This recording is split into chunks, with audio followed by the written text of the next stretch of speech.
और उससे क्या निकालना है हमें? डिस्प्ले। हाँ, सर कैसे स्टार्ट कर निकालना है सकते सर अब हैं। इसको? यस, तो यहाँ पर मैं बताऊंगा आपको कि कैसे इसका जो कैपेसिटर और रजिस्टर लगते हैं उनका charging and discharging time calculate करना है, और जो 555 टाइमर को एज अ ऑक्सीलेटर यूज करते हैं तो उसकी फ्रिक्वेंसी कैसे कैलकुलेट करनी है। Later on we will go to the hands on experience for this particular indicated circuit. एक 8 पिन की आईसी है जो कैपेबल है प्रोड्यूस करने में accurate time delay and the oscillation. यहाँ पर पिन डिस्क्रिप्शन दिख रहा है आपको। जो पिन नंबर 1 है इसकी ये 0 वोल्ट है, पिन नंबर 2 ट्रिगर पिन है, pin 3 is output pin, pin 4 is reset pin, pin 5 control voltage pin, pin 6 is threshold pin, 7 is discharge pin and 8 is VCC pin which is capable to take the voltage from 3 volt to 15 volt. यहाँ पर आप input में 3 से लेकर के 15 volt तक दे सकते हैं। ये इसका बेसिक फंक्शनल डायग्राम है। इसको 555 टाइमर बोलते हैं क्योंकि इसके जो इंटरनल आर्किटेक्चर है इसमें 3 5 किलो ओम के रजिस्टर्स लगे हुए हैं। That's why we called it 555 timer and 2 comparators are available there. And एक आपका फ्लिप फ्लॉप है यहाँ पर जो कि आपको आउटपुट जनरेट करता है। दोनों कंपैरेटर आपके रेजिस्टेंस से जुड़े हुए हैं। यहाँ पर एक सिंगल फर्स्ट रेजिस्टेंस से जुड़ा हुआ है, फर्स्ट वाला कंपैरेटर का जो नेगेटिव पॉइंट है, एंड पॉजिटिव पॉइंट इसका थ्रेशोल्ड वोल्ट पे जुड़ा हुआ है। एंड जो सेकंड कंपैरेटर है वहां पर आपका फर्स्ट पॉइंट आपके दोनों रजिस्टर के पॉइंट पे जुड़ा हुआ है और दूसरा वाला पॉइंट आपका ट्रिगर वोल्टेज पर जुड़ा हुआ है। हम इसे 2 मोड में यूज कर सकते हैं। एक होगा आपका टाइमर डिले मोड और दूसरा होगा ऑक्सीलेटर मोड। तो जो टाइमर डिले मोड है इसको हम मोनो स्टेबल मोड भी बोलते हैं, जो कि पर्टिकुलरली एक सिंगल पल्स आउटपुट जनरेट करने के लिए हम यूज कर सकते हैं। और जो हमारा ऑक्सीलेटर मोड है, ऑक्सीलेटर मोड में हम कंटिन्यूअसली जो आउटपुट है वो जनरेट कर सकते हैं, जो कि 0 या 1, हाई या लो, दो आउटपुट उसके होंगे। इस सेम आउटपुट में 2 वैल्यूज होंगी, या तो हाई होगी या लो होगी। So in time delay mode, in the time delay mode, the delay is controlled by one external resistor and capacitor. So अगर हम इसको मोनो स्टेबल या टाइम डिले मोड में यूज करने वाले हैं तो हमें एक रजिस्टर एंड एक कैपेसिटर की रिक्वायर्ड होगी एक्सटर्नली। और इसका जो एग्जांपल है, ये turn light on in a delayed amount of time. अगर हमें किसी पर्टिकुलर लाइट को एक डिले के साथ में यूज करना है, कि सपोज हम उस पर एक ट्रिगर दें या हमने एक सर्किट डिजाइन किया हुआ है, वहां पर हमने एक स्विच दिया हुआ है, तो हम ये चाह रहे हैं कि हम जैसे ही उस स्विच को प्रेस करें तो उसके बाद में आपका ये जो आउटपुट है, वहां पर आउटपुट में हमने एक लाइट कनेक्ट करके रखी हुई है। सपोज एक पूरा का पूरा मैं प्रोजेक्ट आपको एक्सप्लेन करके बता देता हूँ कि इसका यूजेस कहाँ पर होगा टाइम डिले मोड का। तो एक हमने सर्किट डिजाइन किया हुआ है, उसमें एक सिंपल लाइट लगाई हुई है और इनपुट में एक स्विच लगाया हुआ है। तो जैसे ही हम स्विच प्रेस करें तो उसके बाद में ये पर्टिकुलर 5 सेकेंड तक या 10 सेकेंड तक या आवर्स में भी बोल सकते हैं हम, वो ऑन रहे। तो ये आपका टाइम डिले मोड होगा। एक ही बार हमने जैसे स्विच प्रेस किया तो पर्टिकुलर जितना भी उसका वोल्टेज है वो उतनी देर के लिए ऑन होगा एंड फिर ऑफ हो जाएगा। फिर अगेन अगर हमें उसे ऑफ करना है तो आपको फिर से स्विच को प्रेस करना होगा। पर अगर ऑक्सीलेशन मोड या स्टेबल मोड है, इसमें हम करेंगे तो यहाँ पर आपने अगर उसमें आउटपुट कनेक्ट कर दिया, इसके लिए आपको 2 resistor in the oscillator mode, the frequency of oscillation are controlled with 2 external resistor and 1 capacitor. तो आपको वहां पर एक कैपेसिटर लगाना है और 2 रजिस्टर्स लगाने हैं। सर्किट स्कीमेटिक में आपको बताऊंगा कि कैसे करना है, और अगर आप चाहें तो इसकी डेटा शीट में भी आप देख सकते हैं। बेसिकली डेटा शीट होती क्या है कि जो भी हम आईसी यूज कर रहे हैं, अभी तक हमने कंपोनेंट यूज किए हैं तो वो हमने पैसिव कंपोनेंट यूज किए थे, जैसे रजिस्टर, कैपेसिटर, या एक्टिव में डायोड कंपोनेंट यूज किया हुआ है। पर यहाँ पर अगर हम आईसी यूज कर रहे हैं तो उनकी भी हमने डाटा शीट देखी हुई थी, और यहाँ पर भी डाटा शीट देख सकते हैं हम।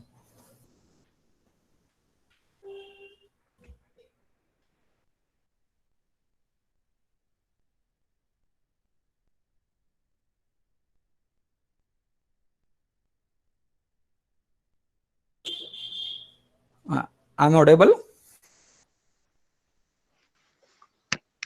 Yes, please proceed. या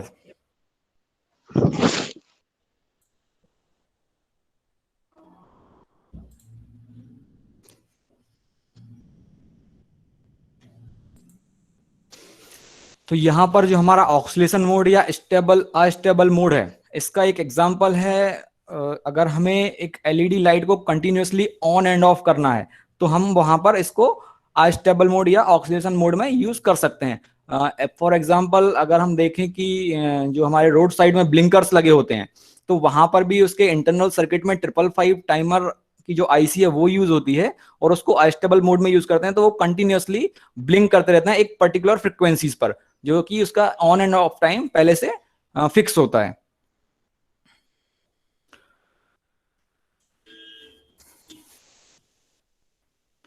तो जो ऑक्सीलेटर मोड है हमारा अनस्टेबल मल्टी वाइब्रेटर मोड ही बोलते हैं। ट्रांसलेशन इसका ये है कि in this mode the IC 555 will continue to put out pulse until you remove the batteries. जब तक कि हम उसकी बैटरीज या पावर सप्लाई रिमूव नहीं करेंगे तब तक वो कंटिन्यूअसली उससे पल्स जनरेट होती रहेगी। आप स्लाइड में देख सकते हैं कि मैंने एक एलईडी ले रखी है सैंपल के लिए जो कि कंटिन्यूअसली ऑन और ऑफ हो रही है। तो यही आपका वहां पर भी the 555 timer is a two state device high and low, you can be a two state device too. तो जो हमारी 555 टाइमर आईसी है वो वर्क कैसे करती है, यहां पर मैंने स्केमेटिक बनाया हुआ है एक अनस्टेबल मल्टी वाइब्रेटर मोड का। आप देख सकते हैं सारी पिन कनेक्टेड हैं और जो पिन नंबर 3 हमारी वो आउटपुट है। दो रजिस्टर्स हमने यहाँ पर लिए हुए हैं, एक R1 है और एक R2 है और एक कैपेसिटर लिया हुआ है जो कि यहाँ पर एज अ सी डिफाइन है। इन्हीं तीनों कैपेसिटर की मदद से हम इसका जो आउटपुट का टाइम है, जो कि 2-3 पैरामीटर होंगे आपके, एक तो टाइमिंग होगी हाई पल्स की, टाइमिंग होगी लो पल्स की, ये सिंपली एक स्क्वायर वेव जनरेट कर रही है। तो इसका ऑन टाइम क्या होगा, ऑफ टाइम क्या होगा, टोटल टाइमिंग क्या होगी, पल्स की फ्रिक्वेंसीज क्या होंगी, उसकी ड्यूटी साइकिल क्या होंगी, वो आप इन तीनों जो कंपोनेंट हैं इनके थ्रू आप उसको जस्टिफाई कर सकते हैं या कैलकुलेट कर सकते हैं। तो उसके कैलकुलेशन के पैरामीटर क्या हैं, यहां पर जो हमने कैपेसिटर लगाया हुआ है वो कैपेसिटर के चार्जिंग और डिस्चार्जिंग टाइम से ही हमारा जो आउटपुट की पल्स है उसका जो आउटपुट है वो कैलकुलेट होगा। यहां पर आप देख सकते हैं कि ये जो हमारा कैपेसिटर का चार्जिंग और डिस्चार्जिंग पॉइंट है और ये हमारी आउटपुट पल्स है। तो जो इसका टी हाई होगा, मतलब हाई टाइमिंग की जो पल्स होगी, वो यहाँ कैपेसिटर हमारा जब चार्ज हो रहा है the output is high while the capacitor is charging through R A and R B. तो ये आर ए है, ये हमारा आर बी है और ये हमारा कैपेसिटर है। ये स्कीमेटिक हम डिजाइन करने वाले हैं अभी अपने, जैसे कि हमने स्टार्टिंग से दोनों सॉफ्टवेयर पर किया हुआ था। तो हम पहले इसको एलटी स्पाइस पर करेंगे, उसके आउटपुट को एनालिसिस करेंगे और फिर हम इसको हमारा जो दूसरा सॉफ्टवेयर है कीकैड उस पर भी इसको डिजाइन करेंगे सर्किट को, और उसका आउटपुट हम वहां पर भी ऑब्जर्व करेंगे। तो जब इसको हम चार्जिंग मोड में देखते हैं तो ये आर ए और आर बी के थ्रू हमारा आउटपुट का जो टाइमिंग हाई है वो दिखेगा। और सेकंड स्टेप में क्या होगा, जब वो डिस्चार्जिंग मोड में होगा कैपेसिटर हमारा, तो डिस्चार्जिंग मोड में भी उसका टाइमिंग लो कैलकुलेट होगा यहाँ इसके थ्रू। और जो टी हाई का फॉर्मूला है ये इसकी डाटा शीट में मेंशन है कि ये जैसे हमने दो रजिस्टर लगाए हुए हैं, इसका एक नाम दिया हुआ है आर ए, सेकेंड वाला हमने दिया हुआ है आर बी, और जो कैपेसिटर है वो हमारा सी है। तो जो हाई टाइम पीरियड है वो ऐसे कैलकुलेट होगा कि T high equal to 0.693 R A register A की value plus R B register B की value multiply by capacitor C की वैल्यूज। और जो इसका टाइमर लो जो है, टी लो टाइम लो है, वो स्पेसिफाई होगा 0.693 इंटू आर बी इंटू सी। यहां आप देख सकते हैं ये आउटपुट है जो कि हाई एंड लो हो रहा है, और ये हमारा कैपेसिटर का वोल्टेज। जो इसकी ट्रिगर पिन है ये 1/3, चूंकि इसके अंदर वो लगे हुए हैं कंपैरेटर, तो जो कंपैरेटर एक्टिव है वो 1.3 वीसीसी पर ही एक्टिवेट हो जाता है। 1.3 वीसीसी मतलब 1.3 इंटू जो भी हम इनपुट वोल्टेज दे रहे हैं, अगर 1.3 इंटू 5 तो यहां से ये हमारा कंडक्शन स्टार्ट कर देगा और ये इधर से हाई होने लगेगी पल्स इस पर्टिकुलर इंस्टेंस से। और डिस्चार्जिंग टाइम कहां से होगा हमारा 2/3 वीसीसी, 2/3 इंटू 5 वोल्ट। तो यहां से हमारी ये लो वोल्टेज स्टार्ट होने लगेगा, मतलब लो पल्स स्टार्ट होने लगेगी। तो यहां से हाई 1/3 से जब कैपेसिटर चार्ज हो रहा है, और जब कैपेसिटर डिस्चार्ज हो रहा है तो वहां पर 2/3 वीसीसी से हमारा वोल्टेज की पल्स लो होने लगेगी। तो इसके जो टाइमिंग है वो कैसे कैलकुलेट करते हैं कि जैसे frequency calculate the period of flashing light. Suppose हमने एक अनस्टेबल मोड में एलईडी लगा दी है, सर्किट बना दिया है, अब उसको कैसे हम कैलकुलेट करेंगे कि वो किस पर्टिकुलर फ्रिक्वेंसी पर ऑन एंड ऑफ होगी। तो जो हमारा हाई टाइम का कैलकुलेशन होगा वो है, अभी मैंने बताया 0.693 R A plus R B into C, और जो लो टाइम है वो 0.693 are B into C.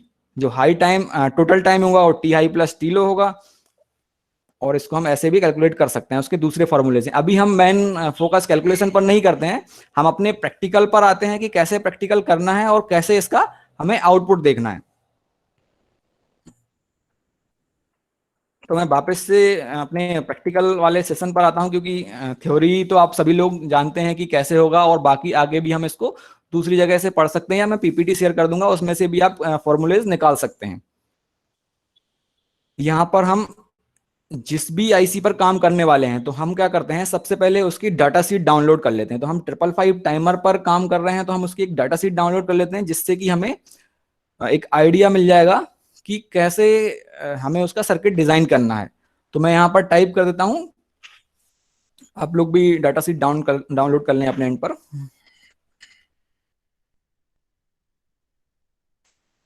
5 timer data sheet,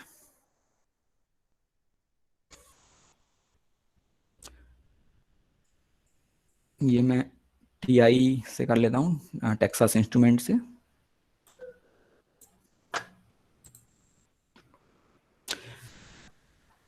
ये रही डाटा शीट मेरी 555 टाइमर आईसी की।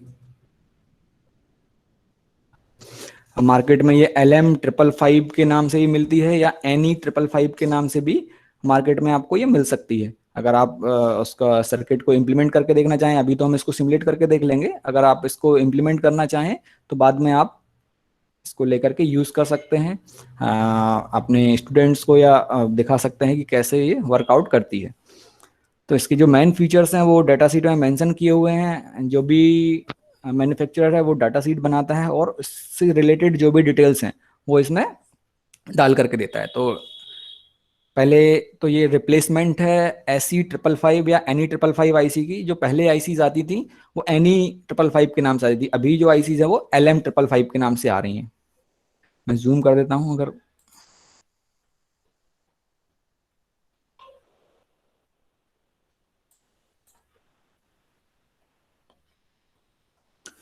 इससे जो ऑपरेशन है टाइमिंग का वो from micro second two hours, मतलब आप अगर 1 माइक्रो सेकेंड्स या कुछ मिली सेकेंड्स में टाइमिंग देना चाहें, ऑफ ऑन टाइमिंग वो भी दे सकते हैं, और कुछ आवर्स में भी दे सकते हैं। Operate in both astable and monostable modes, astable mode में भी आप यूज कर सकते हैं जहां पर कंटिन्यूअसली आउटपुट देती रहेगी हाई एंड लो, या मोनोस्टेबल मोड में भी आप इसे यूज कर सकते हैं जहां पर कि हमें आउटपुट ट्रिगर बेस्ड होगा। हम ट्रिगर पिन पर जब इनपुट देंगे तभी इसमें आउटपुट हमें जनरेट होगा। इसकी ड्यूटी साइकिल को हम एडजस्ट कर सकते हैं। आउटपुट कैन सोर्स और सिंक 200 मिली एम्पियर, जो हमारा आउटपुट है उसका जो करंट है वो 200 मिली एम्पियर तक हो सकता है। Temperature stability better than 0.05%। Output and supply TTL compatible है, मतलब कि ये 5 वोल्ट पर भी चल सकती है। And available in 8 pin VSOC package, तो हमारी ये 8 पिन के पैकेज में भी अवेलेबल है। इसकी जो मेन एप्लीकेशन है वो प्रिसीजन टाइमिंग में है। अगर आपको बिल्कुल ही एक एक्यूरेट टाइम आउटपुट जनरेट करना है तो वहां पर आप इसे यूज कर सकते हैं। पल्स जनरेशन में यूज कर सकते हैं। सीक्वेंशियल टाइमिंग, जो कि मैंने अभी आपको एक आइडिया दिया कि ब्लिंकर में यूज होती है ये। पल्स विड्थ मॉड्यूलेशन, जहां पर कि आपको पल्स की विड्थ वेरी करना हो वहां कर सकते हैं। पल्स पोजीशन मॉड्यूलेशन में आप इसे यूज कर सकते हैं, और लीनियर रैंप सिग्नल अगर आपको जनरेट करना है तो वहां पर भी कर सकते हैं। ये इसका इंटरनल आर्किटेक्चर का डायग्राम है। इसके अंदर हम ज्यादा नहीं जाते हैं क्योंकि आईसी के अंदर का ट्रांजिस्टर लेवल का डायग्राम है। इसके बाद में ये इसकी पिन डिटेल्स हैं। 3 रजिस्टर्स लगे हुए हैं, जैसे कि मैंने अभी पीपीटी में बताया। 2 कंपैरेटर लगे हुए हैं, एक फ्लिप फ्लॉप लगा हुआ है, और एक ट्रांजिस्टर लगा हुआ है। जो फ्लिप फ्लॉप है हमारा वो SR फ्लिप फ्लॉप है। इसमें पिन्स की डिटेल आप यहां पर देख सकते हैं। जो हमारी पिन नंबर 5 पिन है वो CV पिन कहलाती है, या कंट्रोल वोल्टेज पिन। ये एज अ इनपुट, आप डायरेक्शन देख सकते हैं यहाँ पर, एज अ इनपुट यूज होती है। ये control the threshold and trigger level. इसका थ्रेशोल्ड वोल्टेज एंड ट्रिगर को कंट्रोल करने के लिए होती है। It determine the pulse width of the output waveform and external voltage applied to this pin also be used to modulate the output waveform. जो हमारी pin number 7 है, ये डिस्चार्ज पिन है, वो भी एज अ इनपुट की जैसे work करेगी। Open collector output which discharge a capacitor between interval in phase with output. It toggle the output from high to low when voltage reaches 2/3 of the supply voltage. तो हम जो भी supply voltage देंगे उसके through ये हमारा discharge pin है, यही हमारे आउटपुट को टॉगल करेगा। इस पे कैपेसिटर कनेक्ट होगा बेसिकली, जो कि चार्ज और डिस्चार्ज होगा। पिन नंबर 1 हमारी ग्राउंड है, ये एक आउटपुट पिन है, इसको हमने ग्राउंड रेफरेंस वोल्टेज से कनेक्ट कर दिया। जो पिन नंबर 3 है वो आउटपुट पिन ही है, उसको हम एक आउटपुट से कनेक्ट कर सकते हैं, या सर्किट डिजाइन कर रहे हैं तो एक लोड रेजिस्टेंस से कनेक्ट कर सकते हैं। पिन नंबर 4 हमारी ये रीसेट पिन है, ये आईसी एक्टिव लो पर रीसेट होती है और एक्टिव हाई पर एनेबल होगी। अगर आप पूरा आउटपुट को 0 करना चाहते हैं तो पिन नंबर 1 को आप ग्राउंड से कनेक्ट कर दें, और अगर इसको वर्किंग मोड में रखना है तो आप पिन नंबर 4 को वीसीसी से कनेक्ट कर दें। पिन नंबर 6 जो हमारी ये थ्रेशोल्ड वोल्टेज है, ये कंपेयर करते हैं, compare the voltage applied to the terminal with a reference voltage of 2/3 VCC। The amplitude of voltage applied to this terminal is responsible for the set state of the flip flop. जो trigger pin है pin number 2 वो input pin है, इसका responsible for transition of the flip flop from set और reset, set to reset. The output of the timer depend on the amplitude of the external trigger pulse applied to the pin। तो जो हमारा output होगा वो हमारा इसी pin पर depend होगा। और जो हमारी पिन नंबर 8 है, ये V+ पिन है, या सप्लाई पिन हम इसको बोल सकते हैं, supply voltage with respect to ground. तो हम इसको 5 वोल्ट से लेकर के 15 वोल्ट तक चला सकते हैं। इसके बेसिक पैरामीटर्स जो है वो यहाँ आप देख सकते हैं। जो पावर डिसिपेशन है ये 1180 मेगावाट है। हम इन सभी चीजों की डिटेल में नहीं जाते हैं, बस इसका वर्किंग वोल्टेज जो है ये आप देख सकते हैं यहाँ से। सप्लाई वोल्टेज मिनिमम तो है नहीं कुछ, मैक्सिमम 18 है, आप मिनिमम 3 वोल्ट मान सकते हैं, 3 वोल्ट से नीचे ये काम नहीं करेगी। ये सप्लाई वोल्टेज 4.5 वोल्ट है, सॉरी 4.5 वोल्ट से भी कर सकती है, या 3 पॉइंट कुछ आईसीज हैं जो 3 वोल्ट पर भी काम करती हैं, 3.3 वोल्ट से। तो ये 4.5 वोल्ट से लेकर के 16 वोल्ट तक काम कर सकती है। ये इसके बेसिक ऑपरेशंस हैं, कैरेक्टरिस्टिक हैं। ये कंपैरेटर लगे हुए हैं, इसका मैंने जो इंटरनल स्ट्रक्चर है वो आपको दिखा दिया था पीपीटी में। ये हमारा सर्किट है। मेन जो हमें जरूरत है अभी जिस चीज की, वो हमारा सर्किट ही है, कि हमें सर्किट को कैसे बनाना है, कैसे डिजाइन करना है, क्या कंपोनेंट लगाने हैं और उसकी क्या कैलकुलेशंस होंगी, हमें इन सब चीजों पर फोकस करना है। तो ये मोनोस्टेबल मोड है जिसमें कि हम एक सिंगल आउटपुट निकालेंगे ट्रिगरिंग पर, और ये हमारा अस्टेबल ऑपरेशन मोड है जिसमें कि हम कंटिन्यूअसली आउटपुट निकलता रहेगा इस आईसी से। तो हम ये अस्टेबल मोड में इसको सिमुलेट करके देखते हैं सॉफ्टवेयर पर हमारे, कि कैसे हमें सिमुलेट करना है। आप लोग भी साथ में हैंड्स ऑन करते जाइए, जिससे कि आपको आसानी होगी कि कैसे 555 को हमें सिमुलेट करना है और उसका आउटपुट वेरीफाई करना है।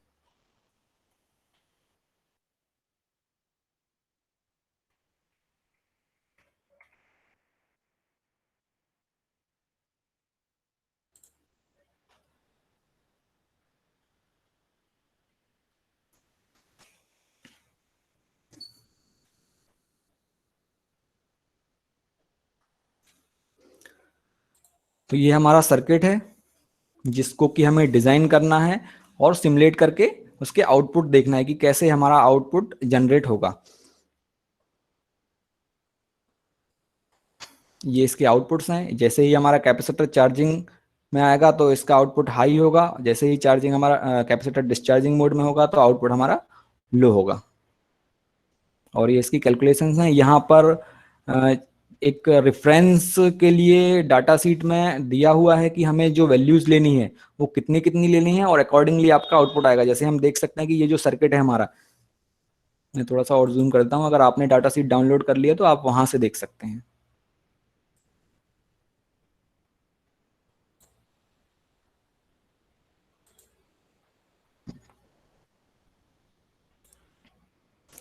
ये हमारा सर्किट है,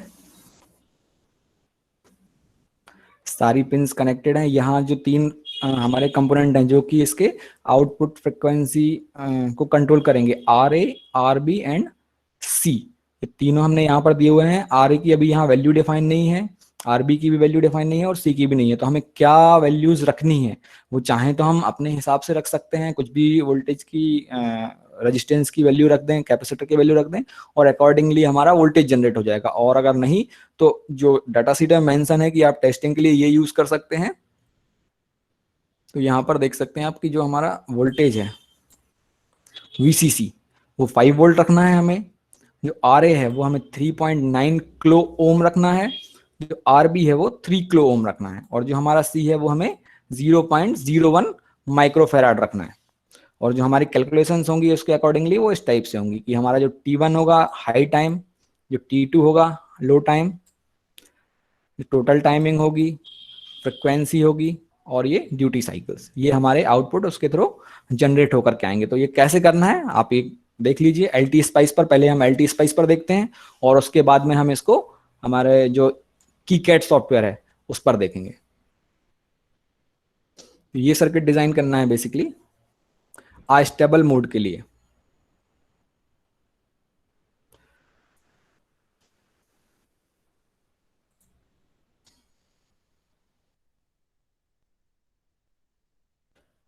एल टी स्पाइस सॉफ्टवेयर मैं ओपन कर लेता हूं,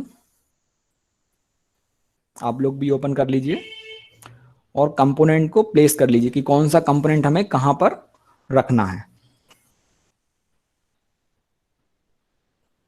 फाइल में जाकर के न्यू स्कीमेटिक और यहां पर कंपोनेंट। होप सो कि सभी लोग साथ में कर रहे होंगे। अगर किसी को कोई कंपोनेंट सर्च करने में प्रॉब्लम आती है तो आप डिस्कस कर सकते हैं कि कहां से क्या कंपोनेंट हमें सर्च करना है। तो सबसे पहले मैं एक आईसी ले लेता हूं जो कि हमारी 555 आईसी है। वो आपको जो सब कैटेगरी है मिसलेनियस, इस मिसलेनियस के अंदर मिलेगी, MISC करके है, इसको हाईलाइट कर देता हूं मैं।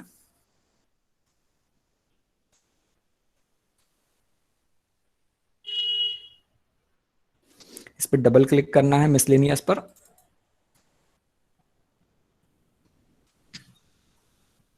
यहाँ पर बहुत सारे अलग अलग कंपोनेंट्स दिख रहे हैं।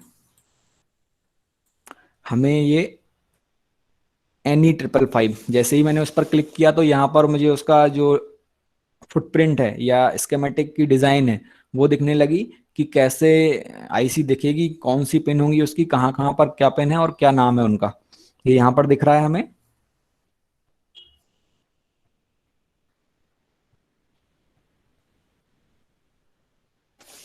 इसको ओके करना है और प्लेस कर लेना है और स्केप करके ये आपका हट जाएगा यहाँ से जो दूसरी आईसी साथ में आ रही थी।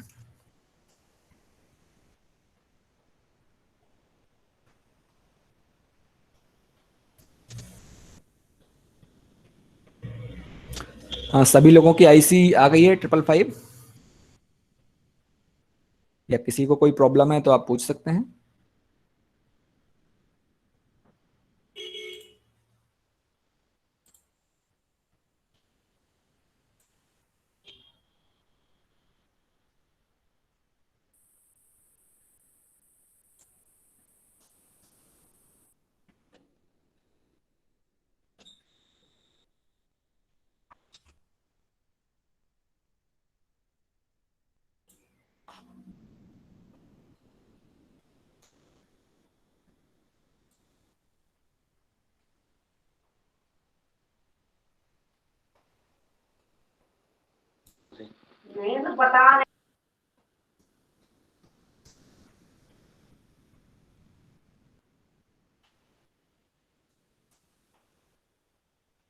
आईसी सर्च करने में कोई प्रॉब्लम तो नहीं हो रही है आप लोगों को?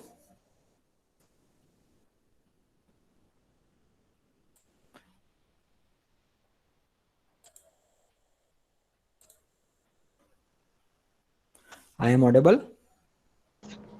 जी सर, जी सर। हाँ सर, आईसी आ गई है सर सभी लोगों के पास में आईसी? जी जी जी सर, जी सर। ठीक है। आगे के कनेक्शन करने हैं हमें, तो इसमें और क्या क्या कंपोनेंट लगने हैं? सबसे पहले तो हम आज जैसे कि सर ने आपको स्टार्टिंग क्लास में बताया, कोई भी सर्किट हम डिजाइन करते हैं, so first we need power supply. तो यहाँ पर पावर सप्लाई के लिए हमें वोल्टेज सोर्स लेना है। वोल्टेज सोर्स में आप बैटरीज ले सकते हैं, या ट्रांसफार्मर बेस्ड पावर सप्लाई ले सकते हैं, एसएमपीएस बेस्ड पावर सप्लाई ले सकते हैं, अगर आप प्रैक्टिकली उसको इम्प्लीमेंट करना चाहते हैं तो। मींस अगर आप उसको on board, on bread board पर या पीसीबी पर या फिर एक हार्डवेयर लेवल पर उसको लेकर के जाना चाहते हैं, तो वहां पर आप बैटरीज लगा सकते हैं, सोर्स वोल्टेज में ट्रांसफार्मर लगा सकते हैं, या फिर एसएमपीएस पावर सप्लाई से आप इसको सप्लाई दे सकते हैं, जो कि 5 वोल्ट होगी, 5 से लेकर के 15 वोल्ट तक।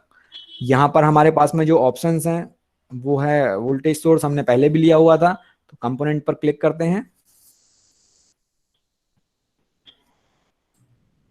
कंपोनेंट पर क्लिक किया मैंने, यहाँ पर अब जो पहले से मैंने सर्च किया था वो NE555, तो NE555 ही आ रहा है, यहाँ से इसको हटाना है, जो कि आपका LT स्पाइस है। यहाँ पर जो सारे कंपोनेंट्स हैं वो सिमुलेटेबल हैं, कीकैड में कुछ प्रॉब्लम्स होती हैं, वहां पर सिमुलेटेबल नहीं है सारे कंपोनेंट, तो आपको या तो लाइब्रेरी डाउनलोड करनी होती है, या फिर वहां आप जो उसमें स्पाइस मॉडल है उन्हीं को सिमुलेट कर सकते हैं। तो यहाँ पर मैं अब एक सोर्स वोल्टेज ले लेता हूँ, तो उसके लिए मैं या तो सोर्स टाइप करूँ या वोल्टेज। मैंने सोर्स टाइप किया, तो यहाँ पर मेरा ये नीचे वोल्टेज आ रहा है। आप वोल्टेज टाइप करेंगे तो डायरेक्ट ही वोल्टेज आ जाएगा, VOLTAGE वोल्टेज, ये आ गया वोल्टेज। VOLT टाइप किया मैंने, ओके किया, और यहाँ पर इसको ला करके प्लेस कर दिया। थोड़े से दूर प्लेस करिए, क्योंकि अभी हमें इसमें बाकी कनेक्शन सारे करने हैं। अभी तक हमने जो सर्किट डिजाइन किए हुए हैं, तो उसमें प्रॉब्लम क्या, प्रॉब्लम तो नहीं बोल सकते, वहां वो एक इजी फॉर्म में या एक या दो कंपोनेंट हम यूज कर रहे थे, जैसे कि हमने डायोड कैरेक्टरिस्टिक का किया था, तो वहां पर एक डायोड, एक रजिस्टर और एक पावर सप्लाई, बस 3 ही कंपोनेंट थे, तो हम उन्हें इजीली कर लिया था कनेक्ट, हमने कोई प्रॉब्लम नहीं हुई थी। पर यहाँ पर जो आईसी हमने ली हुई है इसमें 8 पिन है, तो 8 पिन पर हमें कनेक्शन बनाने हैं, तो इसलिए थोड़ा सा आप जो कंपोनेंट है उनको दूर दूर रखेंगे तो आपको आसानी होगी इनको कनेक्ट करने में। तो मैंने यहाँ पर V1 ले लिया है वोल्टेज के लिए। और क्या क्या लगना है ये स्कीमेटिक में देख सकते हैं हम, ये मेरा स्कीमेटिक है PDF में।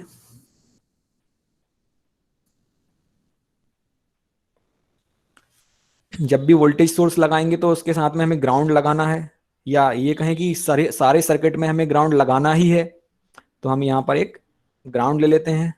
ये रहा मेरा ग्राउंड, और इसको मैं यहाँ प्लेस कर देता हूँ। प्लेस करने के बाद में ग्राउंड साथ में चलता रहता है, तो इसको एस्केप करके हमें डिलीट कर देना है।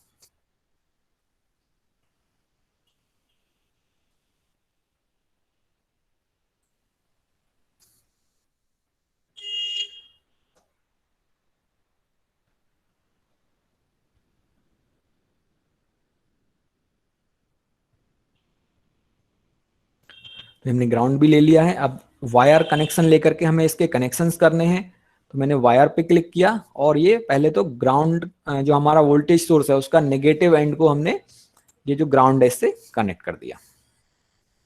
राइट क्लिक करके मैं वायर टूल से बाहर आ जाता हूं।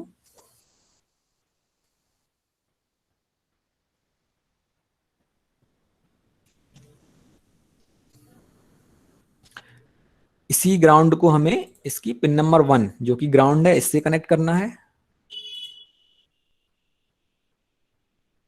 ये बेसिकली हम कर क्या रहे हैं कि जो हमारी डाटा सीट है, जो आईसी हम यूज कर रहे हैं, उसकी डाटा सीट ने जो भी कॉन्फ़िगरेशन दिए हैं उसके, उन कॉन्फ़िगरेशन का हम सिमुलेट करके एलटी स्पाइस में देख रहे हैं। तो उन्होंने जो एक जनरल या सर्किट जो हमें दिया हुआ है आइडियल, कि आपको ये सर्किट डिजाइन करना है अनस्टेबल मोड के लिए, तो हम उसी सर्किट को डिजाइन करके देख रहे हैं, और उसके आउटपुट क्या होंगे वो भी देखेंगे। तो यहाँ पर भी आप देख सकते हैं कि पिन नंबर 1 मेरी ग्राउंड से कनेक्टेड है, तो मैंने इसको ग्राउंड से कनेक्ट कर दिया।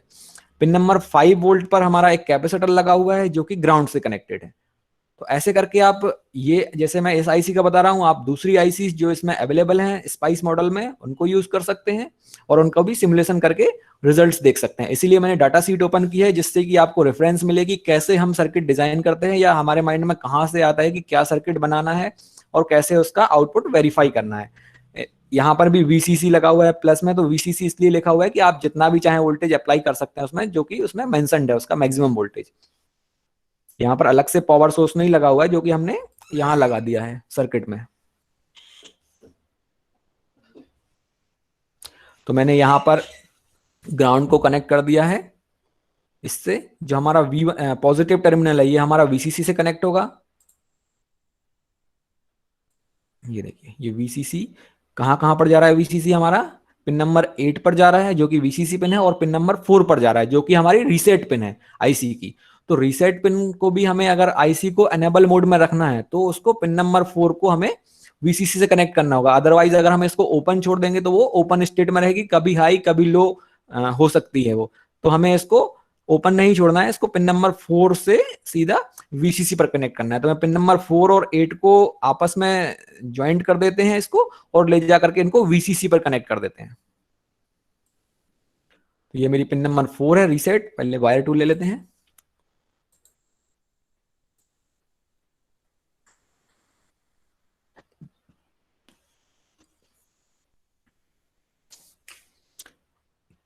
पहले मैं पिन नंबर 8 को कनेक्ट कर देता हूं सोर्स वोल्टेज से।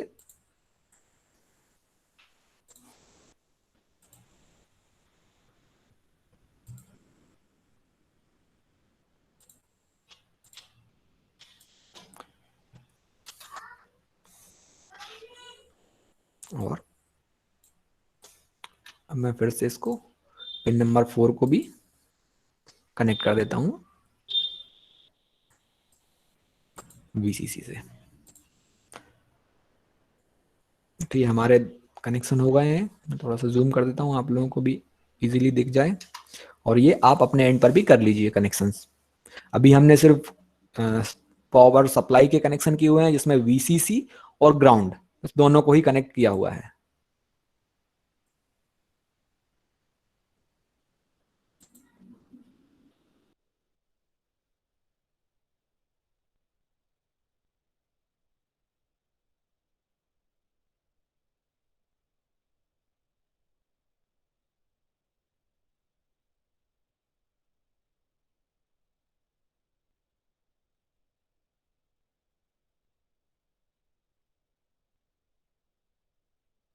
सभी लोग ये कनेक्शन कर लें, मैंने डायग्राम ओपन करके रखा हुआ है आपके लिए।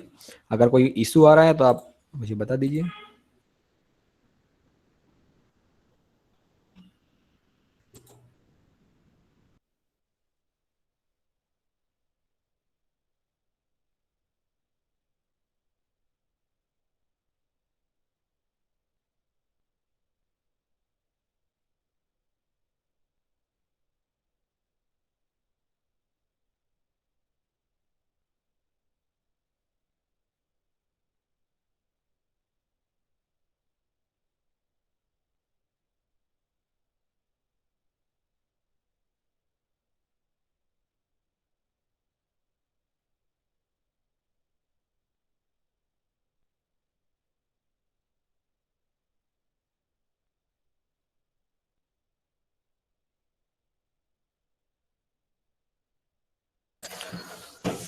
सभी लोगों ने कनेक्ट कर लिए हैं वायर्स। अब जो हमारा सेकंड स्टेप है,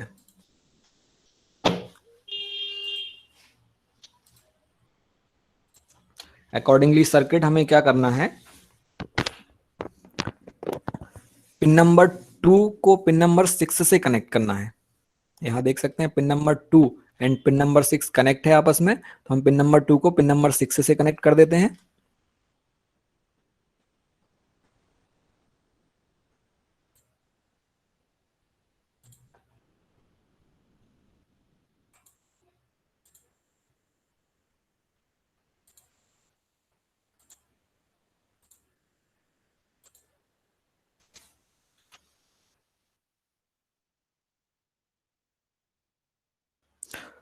कनेक्शन थोड़े ज्यादा हो जाएंगे क्योंकि 8 पिन हैं इसमें। तो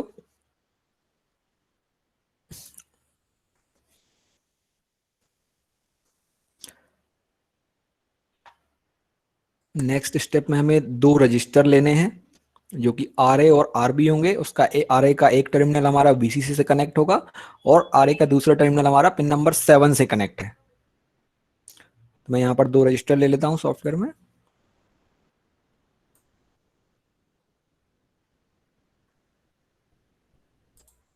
थोड़े से दूर रखते हैं रजिस्टर को जिससे कि सर्किट में कनेक्शन करने में प्रॉब्लम ना हो।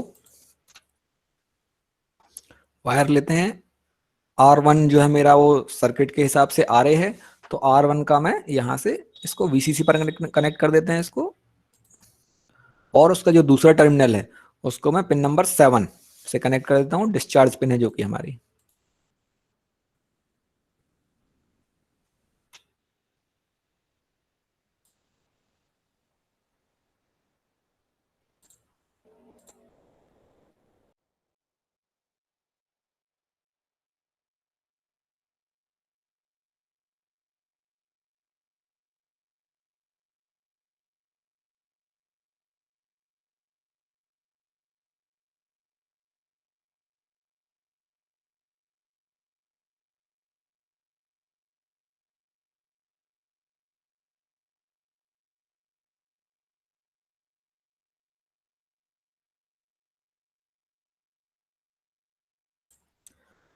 जो हमारा नेक्स्ट स्टेप है इसमें क्या करना है, हमें RA और RB दोनों को आपस में कनेक्ट करना है, जो कि पिन नंबर 7 से कनेक्ट हो रहा है। तो हम RA को पहले से पिन नंबर 7 पे कनेक्ट कर चुके हैं, अब हम इससे RB को कनेक्ट कर देंगे। वायर टूल ले लेंगे और इसको R1 को R2 से कनेक्ट कर देंगे। जो हमारा R2 है वो सर्किट के अकॉर्डिंगली RB है, और जो R1 है वो हमारा अकॉर्डिंगली सर्किट RA है। हमारे ये दोनों कनेक्शन हो गए हैं। अब नेक्स्ट क्या करना है, हमें जो RB है उसको पिन नंबर 6 से कनेक्ट करना है, जो कि पहले से ही पिन नंबर 2 से कनेक्टेड है। तो हम इसको लेकर के पिन नंबर 6 से कनेक्ट कर देते हैं। हमारी पिन नंबर 6 जो है वो थ्रेशोल्ड है, THRS के नाम से मेंशन है यहाँ पर। तो यहाँ से लेकर के मैं इसको पिन नंबर 6 पे कनेक्ट कर देते हैं। आप लोग भी कर लीजिए अपने सर्किट में।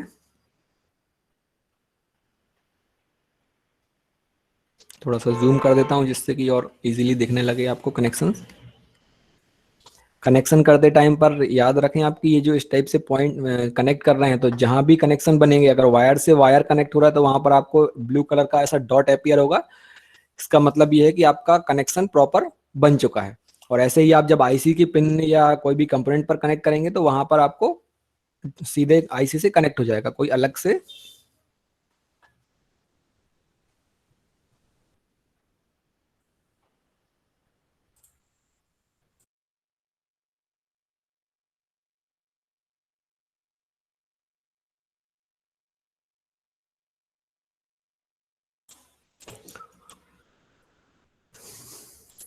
मैं आपको दिखा देता हूँ कि अगर हमने कनेक्शन किया और प्रॉपर अगर कनेक्शन नहीं बना है तो कैसा दिखेगा। मान लीजिए मैं, क्योंकि क्या होगा कि ये सर्किट बड़ा है आपका, और सर्किट कंप्लीट होने के बाद में अगर कोई प्रॉब्लम आएगी तो उसको आइडेंटिफाई करना थोड़ा सा टफ हो जाएगा। तो मैं इसको यहाँ से जैसे ये डिलीट कर देता हूँ, और इसको वायर को लेकर के इसको इससे कनेक्ट करने की कोशिश करता हूँ, और यहीं पर इसको छोड़ देता हूँ, या ऊपर भी ले जा करके और आगे कर देता हूँ। तो ये ब्लू कलर का डॉट अपीयर नहीं होगा आपका। आप देख रहे हैं कि ये दोनों आपस में इंटरसेक्ट कर रहे हैं, पर एज अ वायर ये दोनों एक दूसरे से जुड़े नहीं हुए हैं। अगर ये जुड़ते तो वहां पर एक ब्लू कलर का डॉट अपीयर होने लगता, जैसे कि बाकी जगह पर हो रहा है जहां हमारे वायर से वायर जुड़े हुए हैं।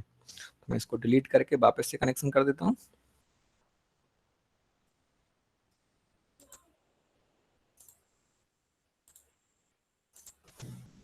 ये ब्लू कलर का डॉट दिखने लगा है हमें।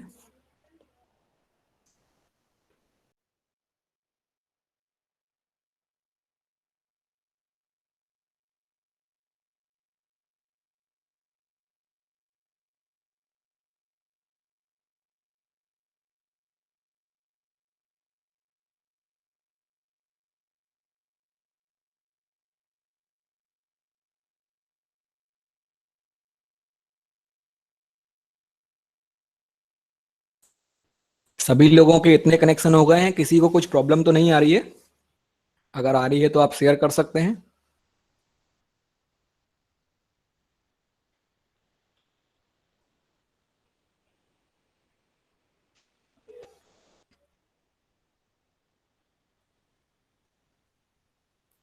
हम नेक्स्ट प्रोसेस पे चलते हैं, और कनेक्शन बाकी के कैसे करने हैं अगर सबके इतने कनेक्शन हो गए हों तो।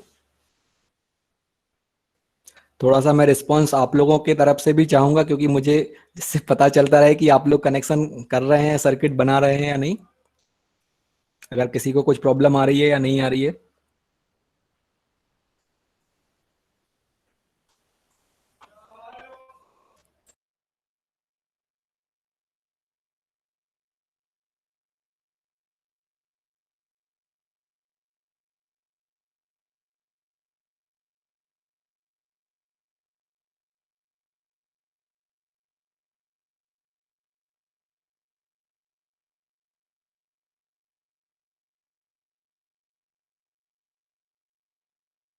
ठीक है, एक रिस्पॉन्स आया कि सर्किट कंप्लीट हो गया है मैडम का। तो हम आगे प्रोसीड करते हैं सर्किट के लिए कि कैसे आगे कनेक्शन करना है। अब हम क्या करते हैं कि इसमें सर्किट के अकॉर्डिंगली एक कैपेसिटर लेना है। ये तीन ही पैरामीटर है हमारे, आर ए, आर बी और सी, जो कि आउटपुट डिफाइन करेंगे कि आउटपुट में क्या चेंजेस आएंगे। तो मैं यहां पर एक कैपेसिटर ले लेता हूं सी, और उसको इसी सीरीज में कनेक्ट कर देते हैं। हमारा आर बी है, उससे कनेक्टेड है वो, वायर टू ले लेते हैं और इसको कनेक्ट कर देते हैं। और कैपेसिटर को हमें दूसरे एंड को क्या करना है, ग्राउंड कर देना है। तो ये हमारा ग्राउंड है, यहां से ये जा रहा है, इससे हम इसको कनेक्ट कर देते हैं।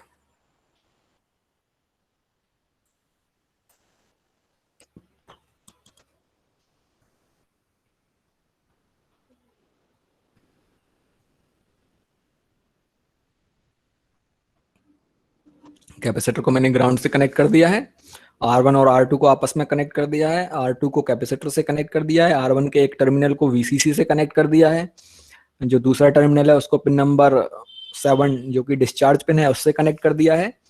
जो R2 कैपेसिटर है उसके दूसरे टर्मिनल को हमने थ्रेशोल्ड वोल्टेज से कनेक्ट कर दिया है, और कैपेसिटर को दूसरे एंड को हमने ग्राउंड से कनेक्ट कर दिया है। तो इतना मेरा कनेक्शन हो गया है अकॉर्डिंगली स्कीमेटिक। अब जो नेक्स्ट है वो क्या है कि हमें जो पिन नंबर 3 है हमारा, जो कि आउटपुट पिन होगा, इस पर हमें एक लोड रेजिस्टेंस लगाना है।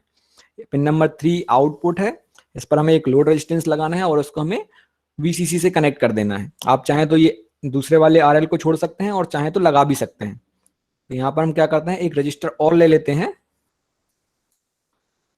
और उसको मैं यहाँ कहीं प्लेस करता हूँ जहाँ की मुझे पिन नंबर 3 से कनेक्शन करने में आसानी हो। तो यहाँ से वायर लेते हैं और ये पिन नंबर 3 को यहाँ कनेक्ट कर दिया, यहाँ वायर टूल इसको लिया और इसको VCC से कनेक्ट कर दिया। जो R3 है मेरा, ये लोड रेजिस्टेंस है, इसकी जगह पर हमें लोड भी लगा सकते हैं, LEDs भी लगा सकते हैं। पर हमें अभी चूंकि सिमुलेशन करना है तो हम डायरेक्टली इसका सिमुलेशन यहीं इसी पॉइंट पर देख लेंगे, इसका आउटपुट क्या आ रहा है। सर्किट को जूम कर देता हूँ थोड़ा सा, आप लोग एक बार और देख लीजिए कनेक्शन, कहीं कोई मिस्टेक तो नहीं हो रही आपसे।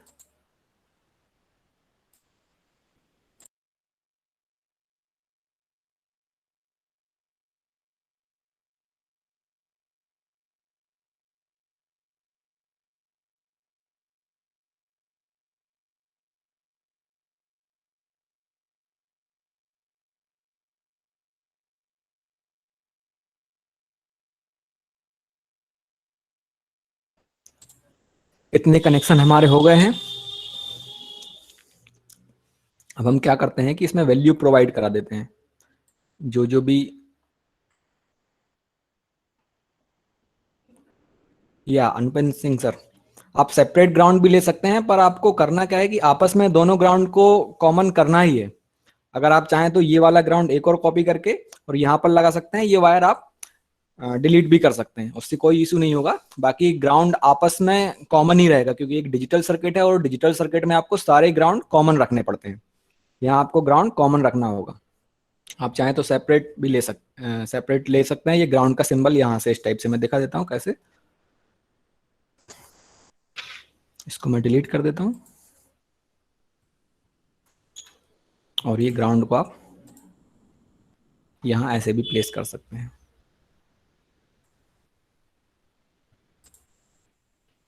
इस टाइप से।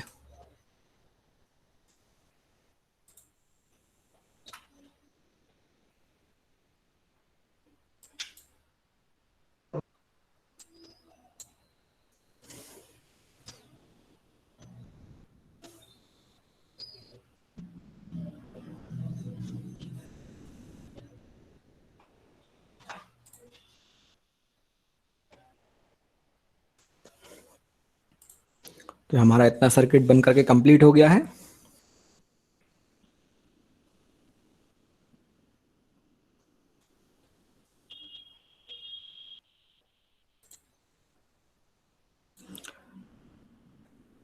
अब जो डाटा शीट में सर्किट दिया है उसके अकॉर्डिंगली हमें एक कैपेसिटर लगाना है, पिन नंबर 5 से कनेक्टेड है और वो ग्राउंड से कनेक्ट है।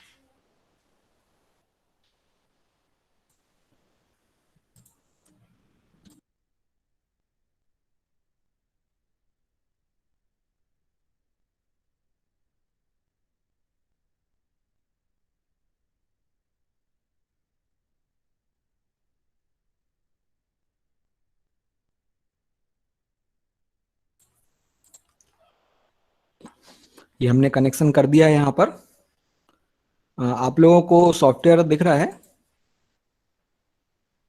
कनेक्शन कैसे करने हैं? किसी को कोई प्रॉब्लम हो रही है तो आप पूछ सकते हैं।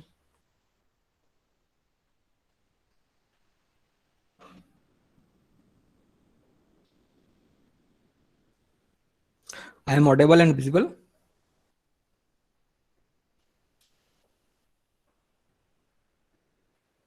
Yes sir. हाँ सर, सॉफ्टवेयर दिख रहा है ना आपको? सॉफ्टवेयर पे जो कनेक्शंस हैं हाँ आ रहे सर, हैं? करेक्ट। ठीक है।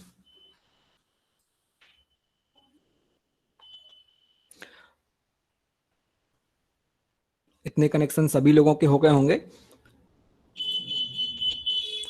अब नेक्स्ट हम क्या करते हैं कि पिन नंबर 5 से एक कैपेसिटर लेना है और उसको ग्राउंड से कनेक्ट कर देना है।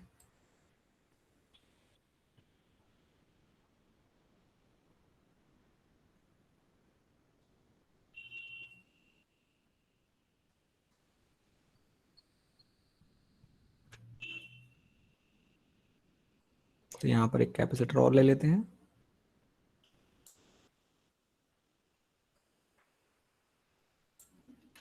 और इसको ग्राउंड से कनेक्ट कर देते हैं।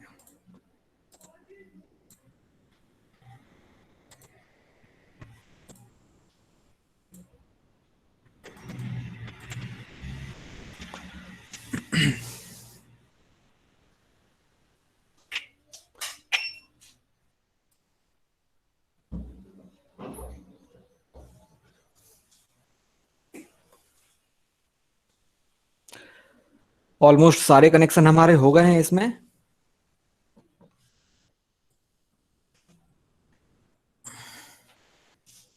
अब हमें इनमें वैल्यूज प्रोवाइड करानी है कि हमें वैल्यूज क्या देनी है। सबसे पहले हम सोर्स वोल्टेज की वैल्यू प्रोवाइड कराते हैं, तो आप लोग सोर्स वोल्टेज पर राइट क्लिक करके वैल्यू प्रोवाइड करा सकते हैं। तो 5 वोल्ट से लेकर के हम 15 वोल्ट तक इसमें इनपुट वोल्टेज दे सकते हैं। अकॉर्डिंगली आपका जो आउटपुट जो स्क्वायर वेव जनरेट होगी उसका एम्पलीट्यूड इनपुट के अकॉर्डिंगली वेरी करेगा। तो हम यहाँ पर 5 वोल्ट देते हैं।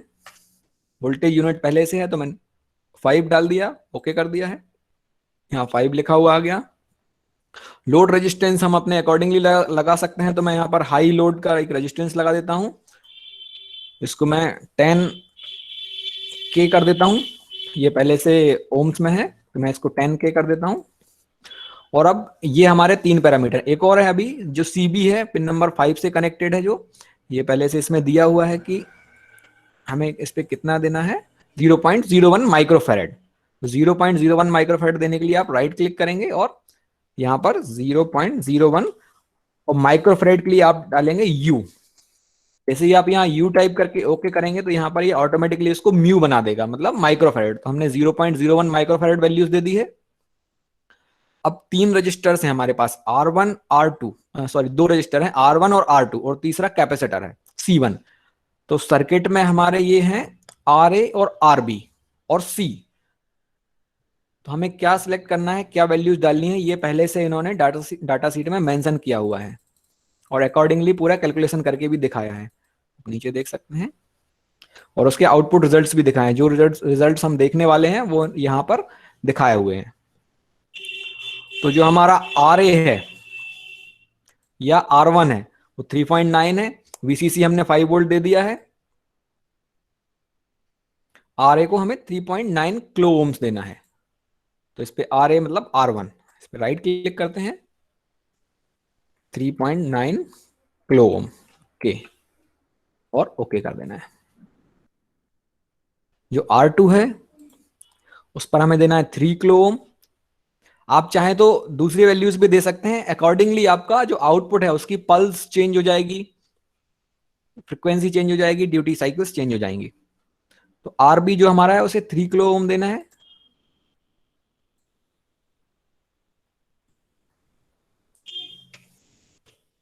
ठीक है। जो सी है,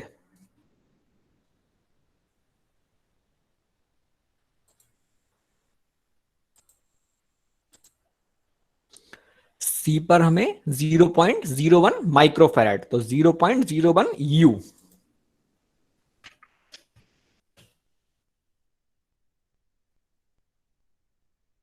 ये 0.01 यू जैसे मैंने दिया तो 0.01 माइक्रोफैराड हो गया वो।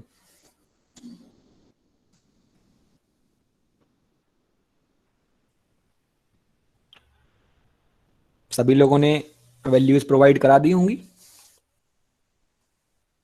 एक बार कनेक्शन और देख लें आप सिमुलेशन करने से पहले कि कोई प्रॉब्लम तो नहीं है। अब हमारा सर्किट कंप्लीट हो चुका है और हम इसको सिमुलेट कर सकते हैं।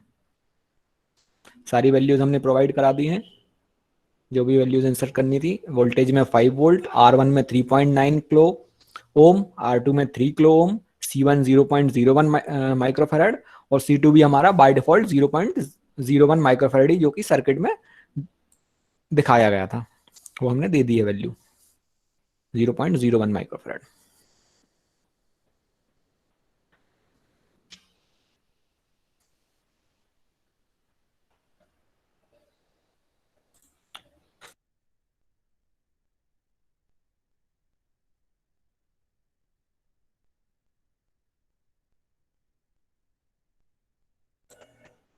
तो अब हम सर्किट को सिमुलेट करके देखते हैं कि रिजल्ट्स क्या आते हैं। सबसे पहले सिमुलेट करने के लिए हमें सिमुलेशन के पैरामीटर्स देने होंगे, जैसा कि हम पहले भी सिमुलेट करके देख चुके हैं और सिमुलेशन के पैरामीटर भी हमने दे दिए हैं पहले भी, तो वैसे ही इधर देना है। तो हम इसका कौन सा एनालिसिस करें, एसी एनालिसिस करें, डीसी एनालिसिस करें या ट्रांजिएंट एनालिसिस करें, क्योंकि ये आउटपुट जो है इसका जनरेट हो रहा है, कंटिन्यूअसली जनरेट हो रहा है एक स्क्वायर वेव। तो हमें इसका ट्रांजिएंट एनालिसिस करना होगा, तो हमें उसमें जो इनपुट है वो प्रोवाइड कराने होंगे। मैं पहले एडिट सिमुलेशन कमांड पे जाते हैं, सिमुलेट में क्लिक करके एडिट सिमुलेशन कमांड, यहाँ पर जाकर के इसका हम ट्रांजिएंट एनालिसिस कर देते हैं। स्टॉप टाइम हमें देना है कि कितना रखना है, तो मैं अभी 1 मिली सेकेंड दे देता हूँ। Time to start saving data 0, और जो मैक्सिमम टाइम स्टेप है ये आप चाहें तो ब्लैंक छोड़ सकते हैं और ओके कर दें और उसको यहाँ पर प्लेस कर दें। हमने ये पैरामीटर्स दे दिए हैं ट्रांजिएंट एनालिसिस के लिए।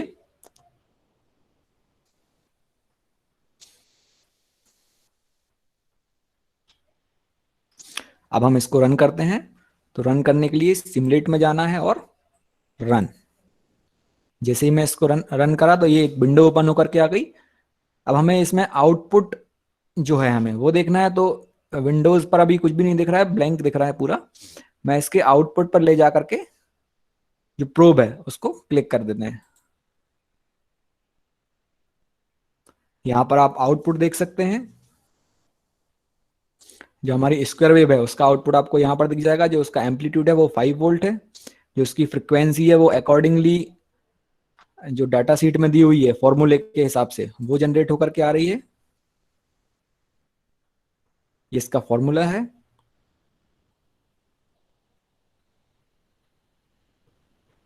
जो फ्रिक्वेंसी है वो फ्रिक्वेंसी का फॉर्मूला है 1.44 अपॉन RA+2RB × C।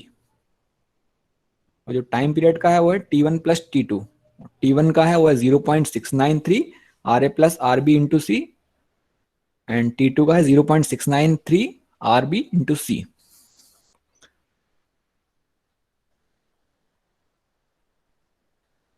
तो ये हमारा सिमुलेशन रिजल्ट है। सभी लोग इसको सिमुलेट करके देखें। अगर कोई इशू आ रहा है तो आप बताएं।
हृदय सर, आप म्यूटेड हैं सर।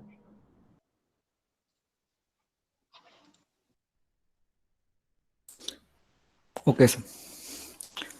तो हमने यहाँ पर ये इसका सिमुलेशन करके देखा कि कैसे आउटपुट हमारा 555 का जनरेट हो रहा है।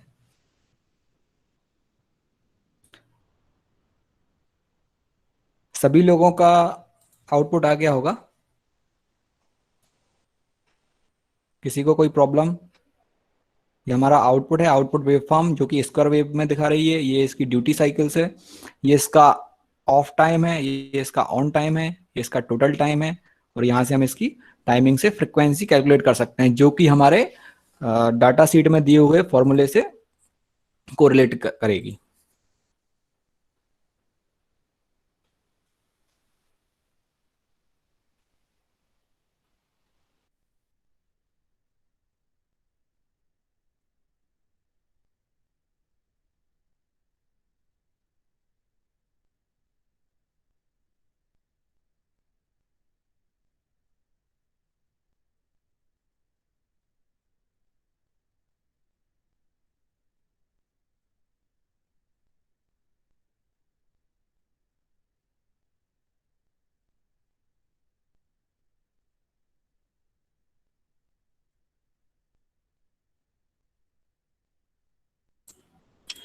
यहाँ पर मैंने इसके कुछ पैरामीटर्स चेंज कर दिए हैं, जिससे कि हमें ये और फाइन दिखने लगा। क्या चेंज किया है हमने यहाँ पर?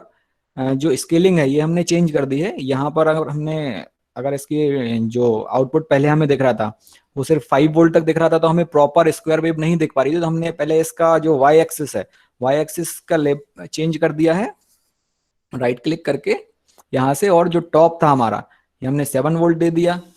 जो हमारा बॉटम है इसको भी हम चेंज कर सकते हैं, अगर हमें फाइन जो स्क्वायर वेव है वो देखनी है तो मैंने यहाँ पर -2 वोल्ट से लेकर के 7 वोल्ट तक का टाइम स्पेन इसमें ले लिया है, जिससे कि अब हमें प्रॉपर स्क्वायर वेव दिखने लगी है। और जो हमारा टाइमिंग थी एक्स एक्सिस की, वहां पर भी हमने चेंजेस कर दिए हैं। जो लेफ्ट है उसको 0 सेकंड है कर दिया है, जो राइट है उसको 200 माइक्रो सेकंड कर दिया है, क्योंकि अभी हमने मिली सेकंड में रखा था। और इससे जो हमारी फ्रिक्वेंसी जनरेट हो रही है वो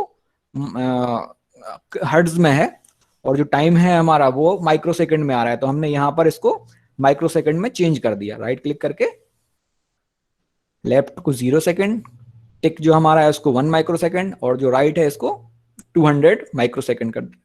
तो हमें ये फाइन आउटपुट दिखने लगे हैं इसके। अब अगर हमें इसका जो डिस्चार्ज टाइमिंग है कैपेसिटर का वो देखना है, तो वो भी देख सकते हैं। आप चाहें तो उसको सेम ग्राफ पर देख सकते हैं। यहाँ पर अभी मैं इसका कलर चेंज कर देता हूँ, ग्रीन कलर में थोड़ा सा सही नहीं दिख रहा होगा आपको।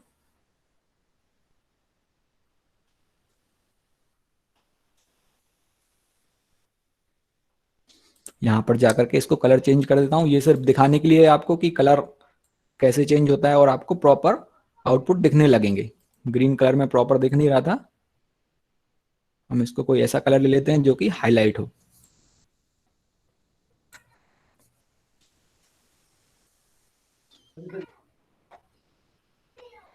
किसी को कुछ प्रॉब्लम है? आउटपुट आ गए हैं सभी के?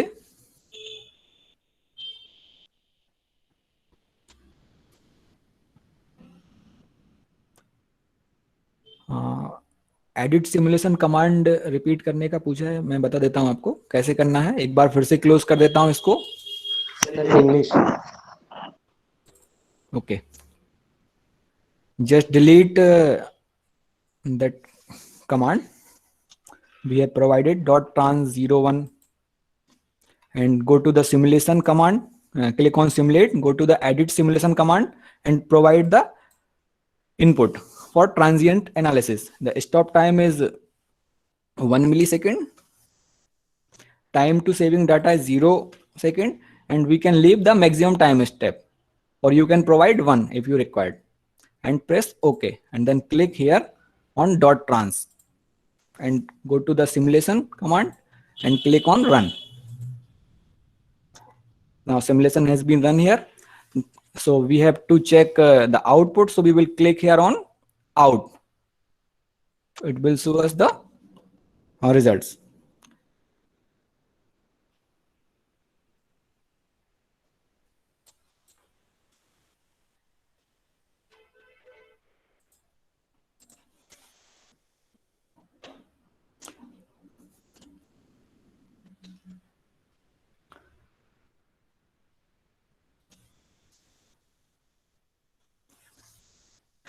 Right click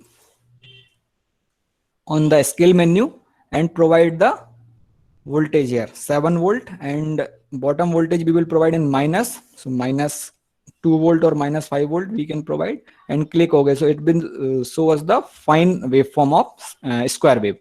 We can find the x-axis also. So here we will click on right click on the scale bar and provide left 0. It's okay, and the tick is 1 microsecond or 10 microsecond, and the right 1 microsecond, and this will 200 microsecond.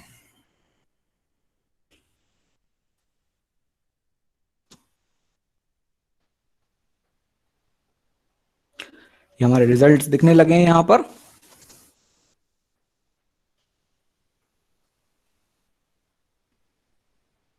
अब अगर हमें capacitor का जो discharging time और charging time है वो देखना है, उसके अकॉर्डिंगली जो हमारी वेव है वो कैसे जनरेट हो रही है, तो आप उसका भी आउटपुट देख सकते हैं. आपको करना क्या है, आप चाहें तो सेम इसी जो हमारा डायग्राम है यहाँ पर देख सकते हैं, जो आउटपुट डायग्राम है वहां देख सकते हैं, या फिर हम एक नया प्लॉट भी बना सकते हैं. तो मैं यहाँ पर एक ऐड प्लॉट कर देता हूँ. अभी तक हमने जो भी रिजल्ट्स देखे हैं एक ही प्लॉट पर देखे थे. अगर आपको अलग से दूसरे रिजल्ट्स देखने हैं, जैसे अलग अलग आप देखना चाहते हैं अलग अलग प्लॉट पर, तो आपको क्या करना है, जस्ट राइट क्लिक करना है और ऐड प्लॉट पैन, इस पर क्लिक करना है. तो आपका एक और प्लॉट यहाँ पर दिखने लगेगा.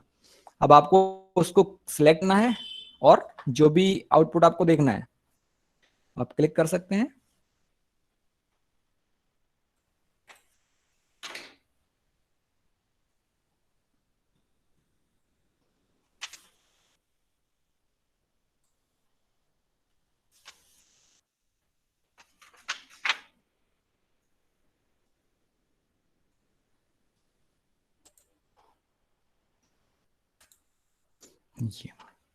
ये हमारा डिस्चार्ज टाइम दिख रहा है यहाँ पर. आप देख लें कि जैसे ही हमारा कैपेसिटर चार्ज हो रहा है तो उस टाइम पर हमारा जो वोल्टेज है वो हाई है पल्स का, और जब डिस्चार्ज हो रहा है तो ये हमारा वोल्टेज लो है. तो हमने इसको यहाँ से कोरिलेट कर सकते हैं कि कैपेसिटर का चार्जिंग टाइम और डिस्चार्जिंग टाइम के अकॉर्डिंगली आपका आउटपुट चेंज होगा. अगर आपको इसमें कुछ वेरिएशन करके देखने हैं तो आप वेरिएशन करके देख सकते हैं. आपका जो भी रजिस्टर और कैपेसिटर है उसके अकॉर्डिंगली आपके यहाँ पर वेरिएशन दिखने लगेंगे.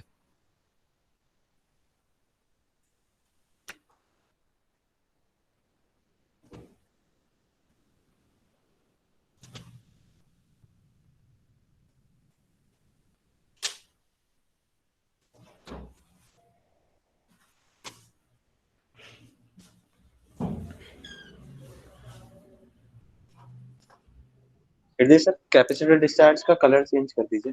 हाँ, कैपेसिटर मैं कलर चेंज करता हूँ. आपको वी इन पर क्लिक करना है और करना है राइट क्लिक, और यहाँ से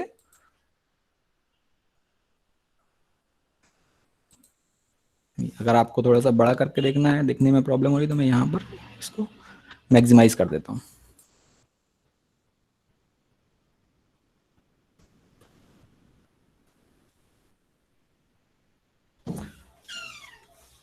accordingly capacitor charging and discharging time हमारा जो आउटपुट है वो वेरी कर रहा है. तो ये हमारी पल्स जनरेट हो रही है, इसमें वह स्क्वायर वेव है.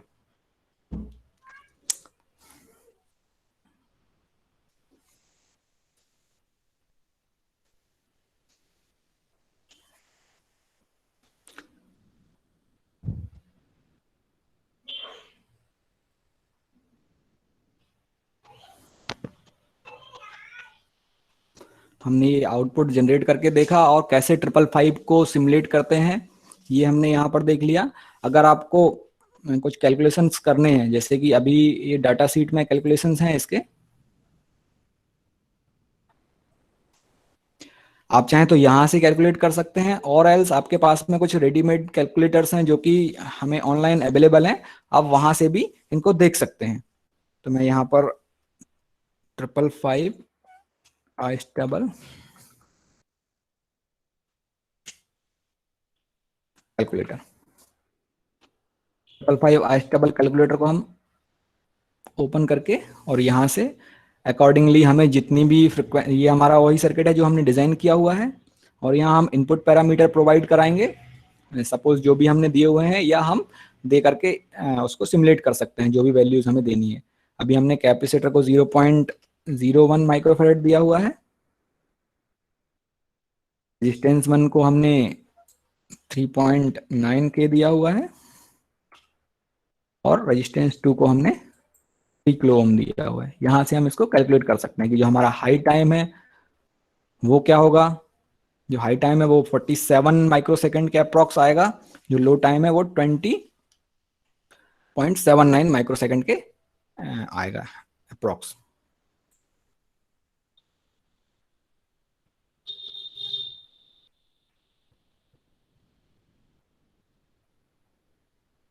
होप सो कि सभी के रिजल्ट्स आ गए होंगे।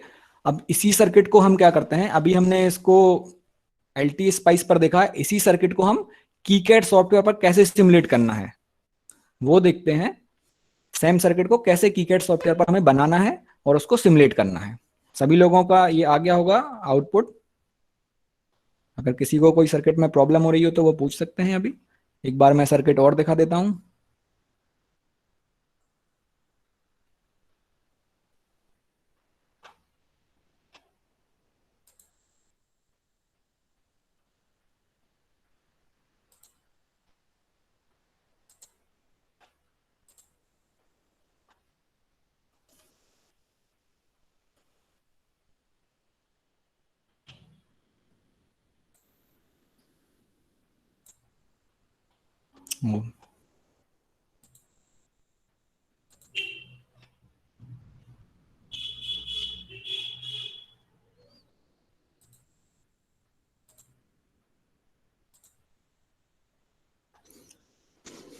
एक्चुअल में अपना सर्किट सेव नहीं कर पाया था और वो क्लोज हो गया है मुझसे, तो मैं कैलकुलेशन आपको दिखा देता हूं यहाँ पर कि कैसे करनी है।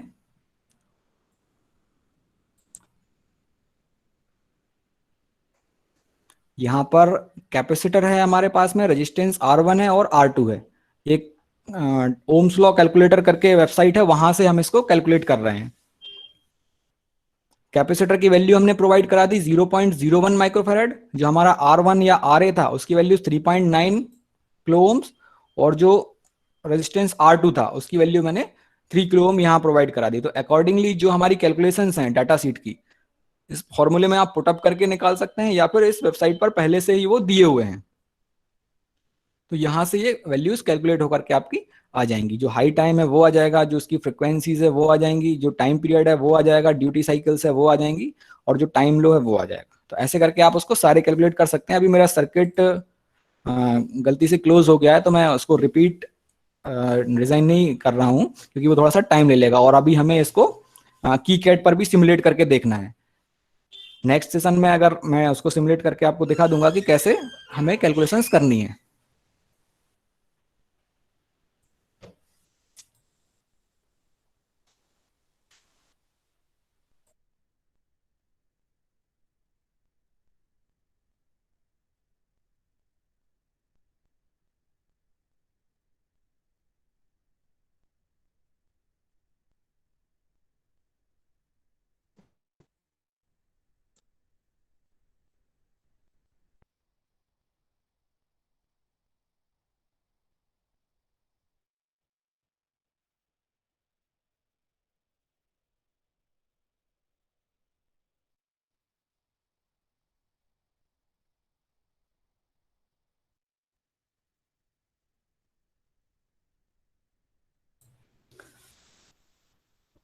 गौरंग शर्मा सर, अभी हम इसको कीकैड पर भी डिजाइन करेंगे तो वहां पर हम देख लेंगे कि कैसे कैलकुलेशंस करनी है और कैसे उसके आउटपुट को देखना है। अभी ये मेरा डिलीट हो गया है, गलती से मैंने क्लोज कर दिया उसको, तो मैं वहां पर आपको दिखा दूंगा कि कैसे उसको देखना है।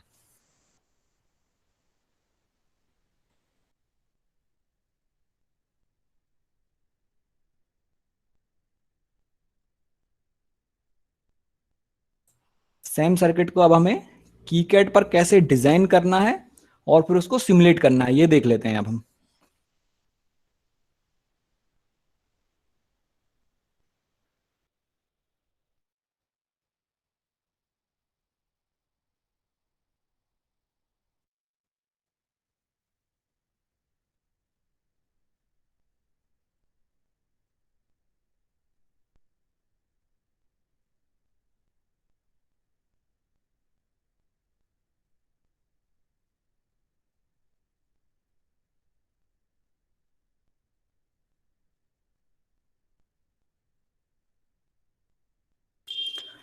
कीकैड पर हम बनाना है, इसको स्टार्ट करते हैं।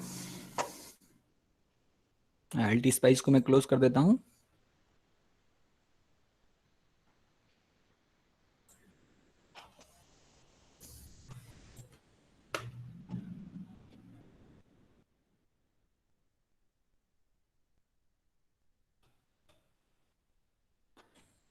कीकैड को ओपन कर लीजिए।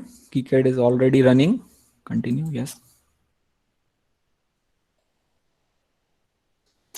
फाइल में जाकर के आप दोनों सॉफ्टवेयर पर काम कर रहे हैं तो थोड़ा सा प्रॉब्लम होगी आपको करने में, क्योंकि क्या दोनों सॉफ्टवेयर लगभग एक से टाइप से काम करते हैं, पर कुछ कमांड्स हैं या कुछ टूल्स हैं उसमें जो कि हमें अलग अलग नाम से मिलते हैं। जैसे कि वहां पर अगर हम कंपोनेंट अगर प्लेस करना होता तो हमें कंपोनेंट पर क्लिक करना होता है, यहाँ पर कुछ और नाम से होगा वो, तो कंफ्यूज मत होइएगा आप लोग।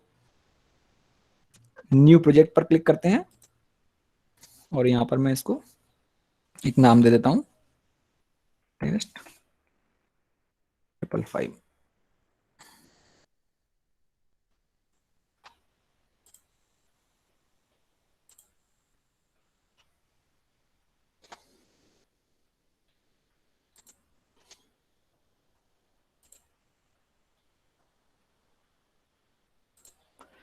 टेस्ट 555 नाम दे दिया मैंने। अब यहाँ पर हम इसको इसका स्कीमेटिक डिजाइन करते हैं।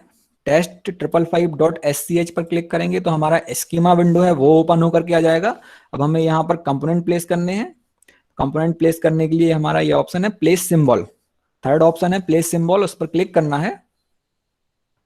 और सबसे पहले मैं जैसे ही यहाँ ला करके इस पर क्लिक करूंगा तो ये लाइब्रेरी लोड करेगा।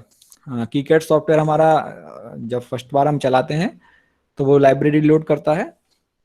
और यहाँ पर जाकर के मैं सबसे पहले एक वोल्ट, हाँ, अब हमें ये याद रखना है यहाँ पर कि हम जो भी सिंबल या कंपोनेंट ले रहे हैं वो हमें स्पाइस मॉडल में ही लेना है, अदरवाइज आपका ये सिमुलेट नहीं हो पाएगा। तो मैं सबसे पहले तो एक सोर्स वोल्टेज लेता हूँ, उसके लिए मैं सोर्स टाइप करता हूँ। ये हमारा हमारा आई सोर्स या वी सोर्स, ये पी स्पाइस मॉडल में ही है, ये हम ले लेते हैं।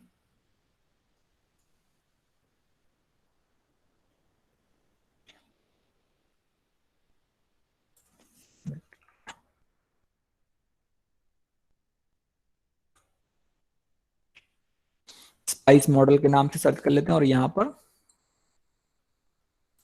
सोर्स,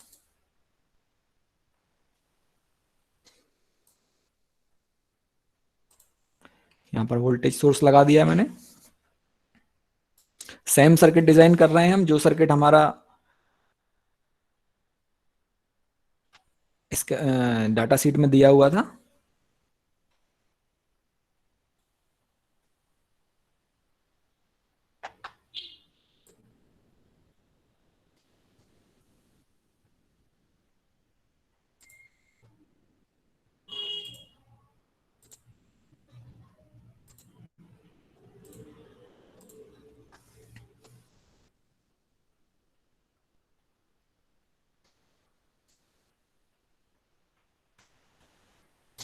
अभी आईसी ले लेते हैं हमारी 555 की।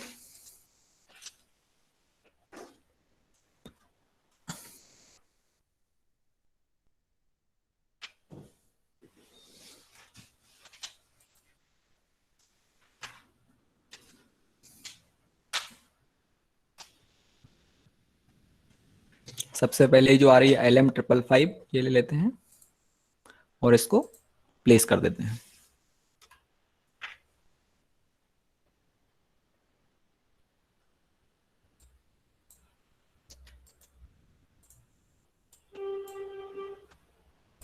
सेंटर में प्लेस कर देता हूं मैं इनको।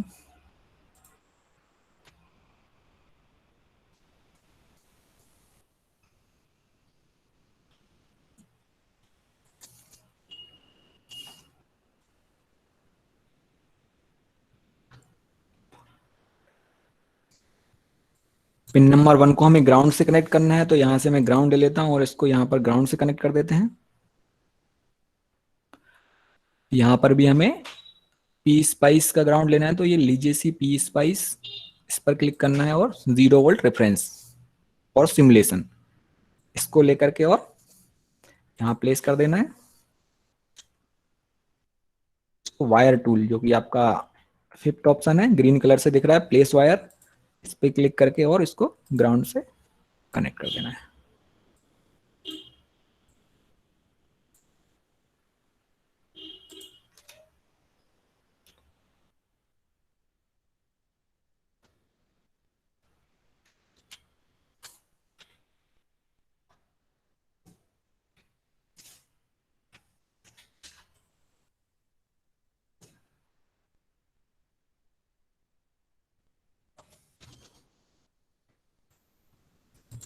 कनेक्शन करते रहें, प्रॉपर कनेक्शन करें आप लोग भी, जिससे कि बाद में प्रॉब्लम ना हो।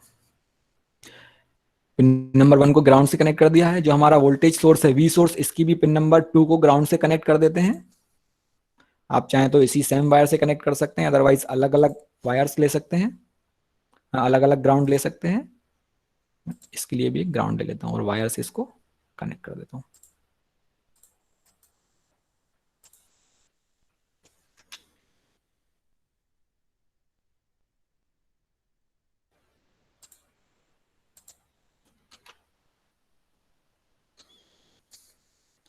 सभी लोगों को आईसी और वोल्टेज सोर्स मिल गए होंगे।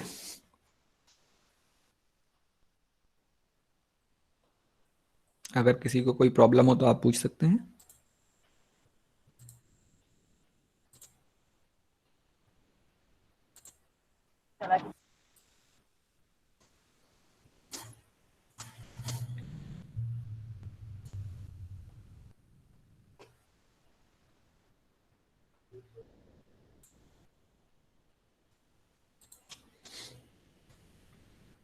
उसके बाद में हमें बाकी जो कंपोनेंट लगने हैं वो ले लेते हैं।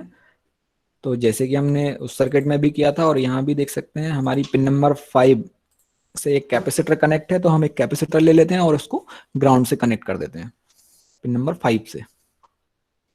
इसके वहां पे जाकर के एक कैपेसिटर ले लेते हैं, प्लेस सिंबल में जाके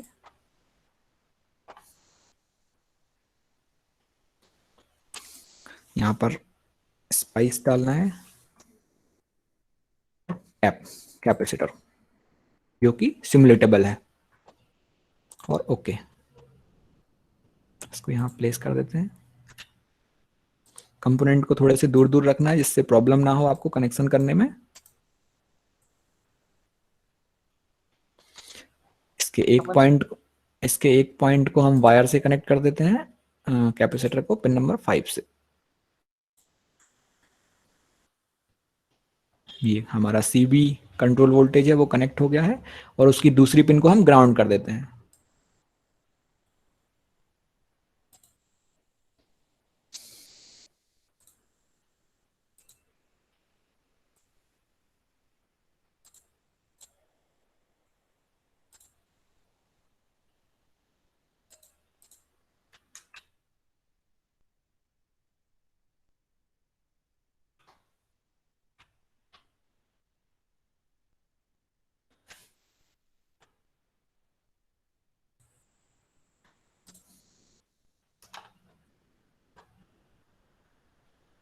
ये मैंने कनेक्ट कर दिया है।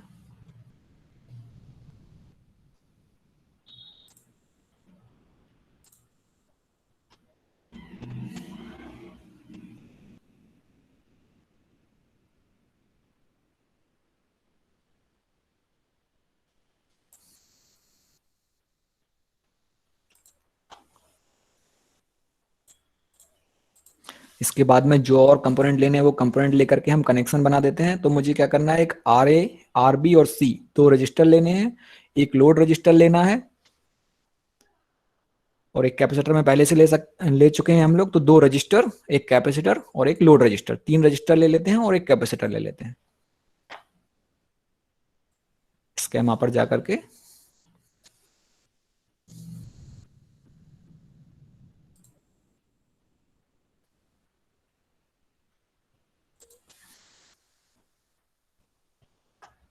स्पाइस मॉडल के रजिस्टर लेना है, स्पाइस टाइप करेंगे और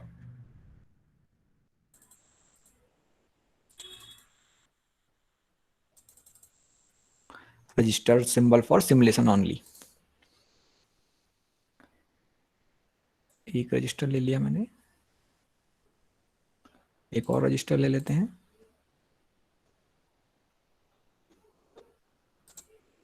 और एक और रजिस्टर। तीन रजिस्टर लगना है हमें, तो हम तीनों रजिस्टर एक साथ में प्लेस कर देते हैं।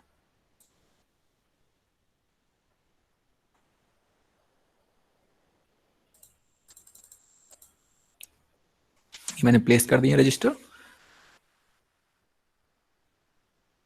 और एक कैपेसिटर लगना है, तो कैपेसिटर भी ले लेते हैं।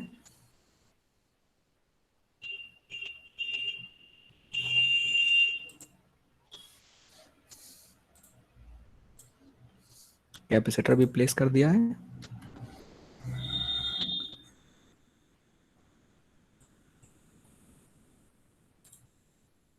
सर्किट के अकॉर्डिंग हमारा जो रजिस्टर्स हैं वो आर ए रजिस्टर है हमारा, या आर वन रजिस्टर बोले हम उसको। तो ये हमारा वीसीसी से कनेक्ट है, फिर उसका दूसरा टर्मिनल पिन नंबर 7 से कनेक्ट है। कनेक्शन कर देते हैं। ये हमारा वीसीसी है, वायर टूल लेकर के हमने वीसीसी से कनेक्ट कर दिया और दूसरा पॉइंट उसका पिन नंबर 7 से कनेक्ट कर देते हैं।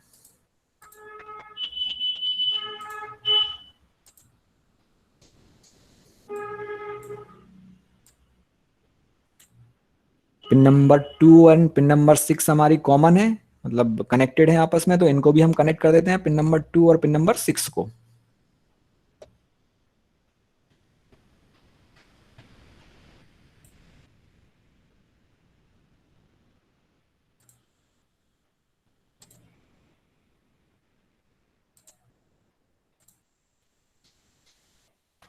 पिन नंबर 2 और पिन नंबर 6 हमने कनेक्ट कर दी है और पिन नंबर 2 एंड 6 कनेक्ट होकर के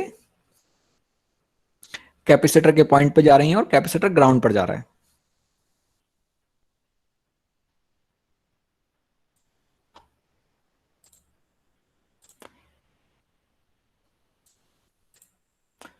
पिन नंबर 2 और 6 कनेक्ट होकर के हमारे कैपेसिटर के पॉइंट पर जा रही हैं और ये हमारा ग्राउंड पर जा रहा है। तो ग्राउंड लेने के लिए ग्राउंड पे क्लिक करके और यहाँ पर एक ग्राउंड ले लेते हैं,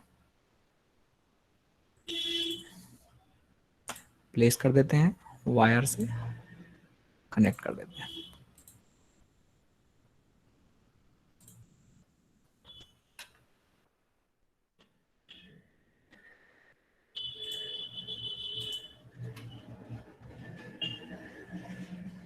इतने कनेक्शन आप कर लीजिए सभी लोग। मैं इसको थोड़ा सा जूम कर देता हूँ, सर्किट बड़ा है तो एक स्क्रीन पर दिख नहीं पा रहा है।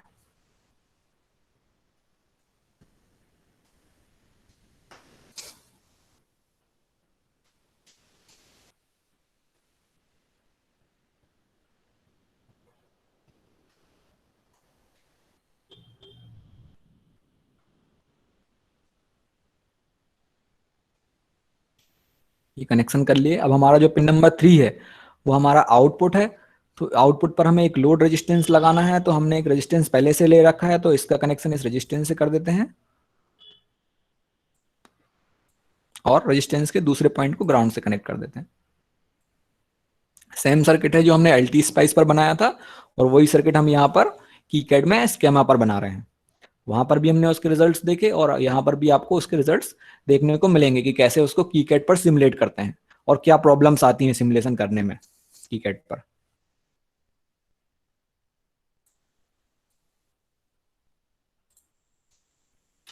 वायर टूल लेकर के कनेक्ट कर देते हैं इसको।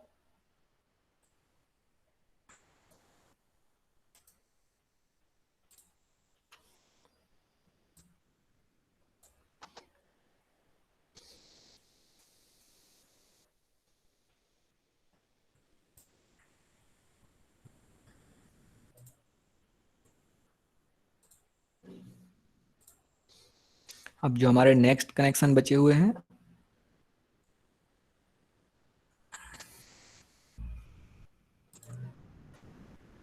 दोनों जो आर ए हैं और आर बी वो आपस में कनेक्टेड हैं और पिन नंबर 7 से कनेक्टेड। तो हमने आर ए के दूसरे टर्मिनल को पिन नंबर 7 से कनेक्ट कर दिया है। अब पिन नंबर 7 से दूसरे वाले जो आर बी रजिस्टर है या रजिस्टर 2 है उसको भी कनेक्ट कर देते हैं और उसको कैपेसिटर से कनेक्ट करके पिन नंबर 6 से कनेक्ट कर देते हैं।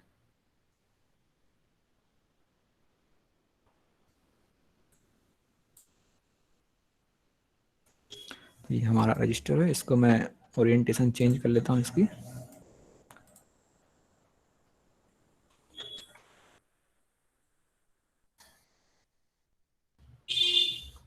वायर टूल लेते हैं, ये मेरा R1, सपोज ये मेरा R2 है, तो R1 और R2 दोनों को आपस में कनेक्ट कर देते हैं। और जो R2 है उसको कैपेसिटर से पिन नंबर 2 और पिन नंबर 6 जो कि हम पहले ही कनेक्ट कर चुके हैं आपस में, उनसे कनेक्ट कर देते हैं।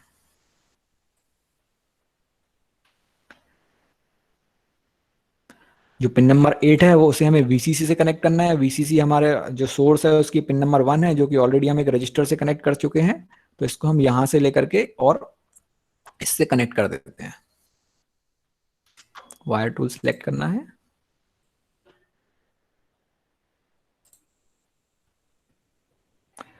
और पिन नंबर 4 को भी VCC से ही कनेक्ट करना है। तो मैं पहले इसको पिन नंबर 4 से कनेक्ट कर देता हूं और यहीं से इसको पिन नंबर 8 से हम कनेक्ट कर देते हैं।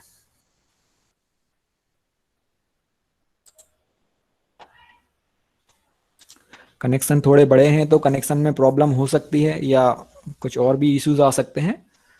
आप चेक कर लीजिए, कोई प्रॉब्लम हो तो आप बता दीजिए, पूछ सकते हैं।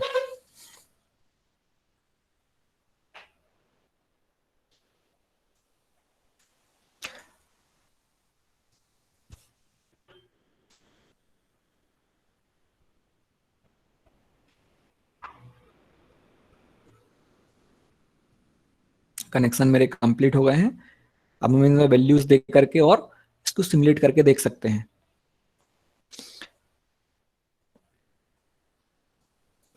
सभी लोगों के कनेक्शन कंप्लीट हो गए होंगे।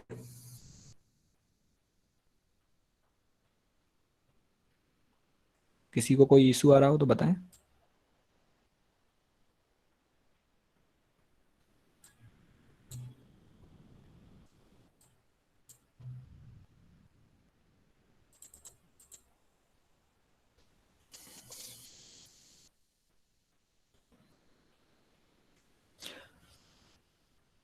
तो वैल्यू प्रोवाइड करने से पहले जो फर्स्ट स्टेप होता है इसमें, वो हमें सारे सिंबल को एनोट करना होता है, एनोटेशन देना होता है, क्योंकि सारे सिंबल अभी इसमें R question mark, C question mark इस टाइप से आ रहे हैं। हम क्या करते हैं, सबको एनोट कर लेते हैं। तो एनोट टूल है हमारे पास में, पहले भी हम यूज कर सकते हैं। एनोट स्केमेटिक सिंबल, व्हाइट कलर से पेंसिल दिख रही है जिसके ऊपर, उस पर क्लिक करना है और इसको हम चाहें तो मैन्युअली एनोट कर सकते हैं या ये ऑटोमेटिक खुद ही इसको एनोट कर देगा। एनोट पे क्लिक करना है, यहाँ पर एनोट स्टेशन कंप्लीटेड लिखा हुआ आ गया और इसको हम क्लोज कर देते हैं। सारे हमारे जो वैल्यूज हैं वो अपडेट हो गई हैं, जो भी उनके नाम है, R1, R2, कैपेसिटर का, वोल्टेज का, V1।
कनेक्शन सारे कर लिए हमने।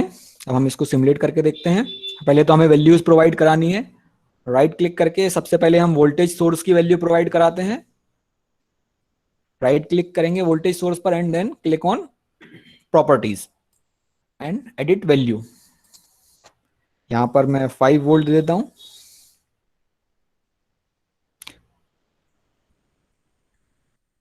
ओके, मेरा आर लोड रेजिस्टेंस है, इसकी कोई भी हाई वैल्यू दे सकते हैं। अभी तक हम जो वैल्यूज दे रहे थे वो इधर हमने ओम्स में दी हैं या किलो ओम्स में दी। मैं इसको और ज्यादा वैल्यूज दे सकता हूँ। दे के दिखा देता हूँ आपको कैसे देना है। राइट क्लिक करते हैं, प्रॉपर्टीज, एडिट वैल्यू, और इसको मैं 100 मेगा ओम में दे देता हूँ। आप चाहें तो किलो ओम में भी दे सकते हैं, उससे कोई इशू नहीं आएगा। मैंने यहाँ पर इसको 100 मेगा दे दिया। R1 और R2 जो हैं उन्हें हम अपने हिसाब से वैल्यूज दे सकते हैं। बेसिकली ये वाला जो R2 इसमें अपडेट होकर के आया है, हमने मैन्युअल एनोटेशन नहीं किया हुआ था, ऑटोमेटिक किया हुआ था। तो ये जो R2 है वो हमारा R1 है। तो बाद में हम कंफ्यूज ना हो तो इसको हम अपडेट कर देते हैं राइट क्लिक करके।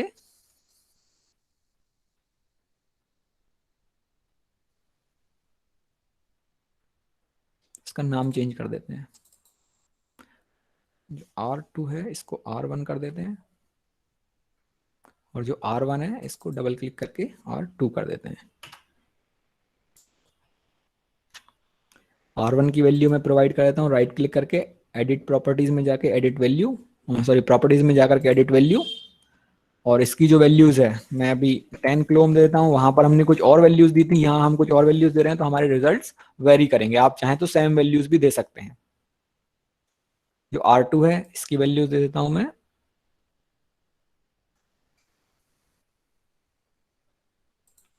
इसकी वैल्यू भी 10 के।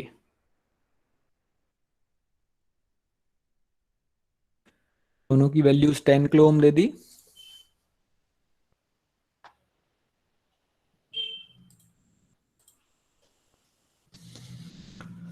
कैपेसिटर की वैल्यू देना जो हमारा पिन नंबर 5 से कनेक्टेड है। इस कैपेसिटर की वैल्यू डिफाइन है 0.1 माइक्रोफेरेड, या फिर हम इसको नैनोफेरेड में भी दे सकते हैं। राइट क्लिक करके प्रॉपर्टीज, एडिट वैल्यू, और 10 नैनोफेरेड दे दिया। सेम C1 कैपेसिटर की वैल्यूज को भी हम चेंज कर सकते हैं प्रॉपर्टीज में, एडिट वैल्यूज,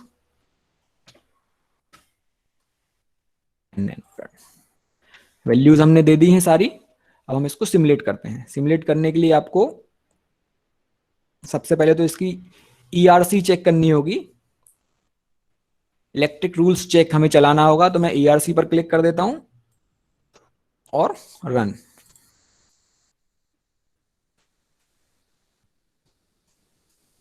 कुछ एरर्स आ रहे हैं इसमें। Pin number 2 passive of component C1 is unconnected, ground is not, R3 is unconnected, V1 is unconnected.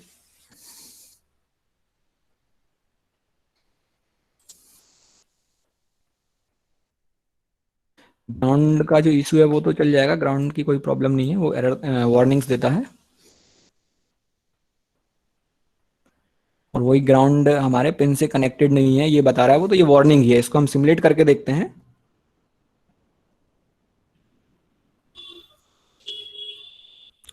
Tools में जाकर के सिमुलेटर, और यहां पर इसकी हमें सेटिंग्स चेंज करनी है, सिमुलेशन सेटिंग्स देनी है। सेटिंग में जाते हैं और इसका हमें एनालिसिस करना है। तो हम कौन सा एनालिसिस करेंगे? हम इसका ट्रांजिएंट एनालिसिस करते हैं, क्योंकि हमें एक टाइम पर देखना है कि आउटपुट क्या आता है।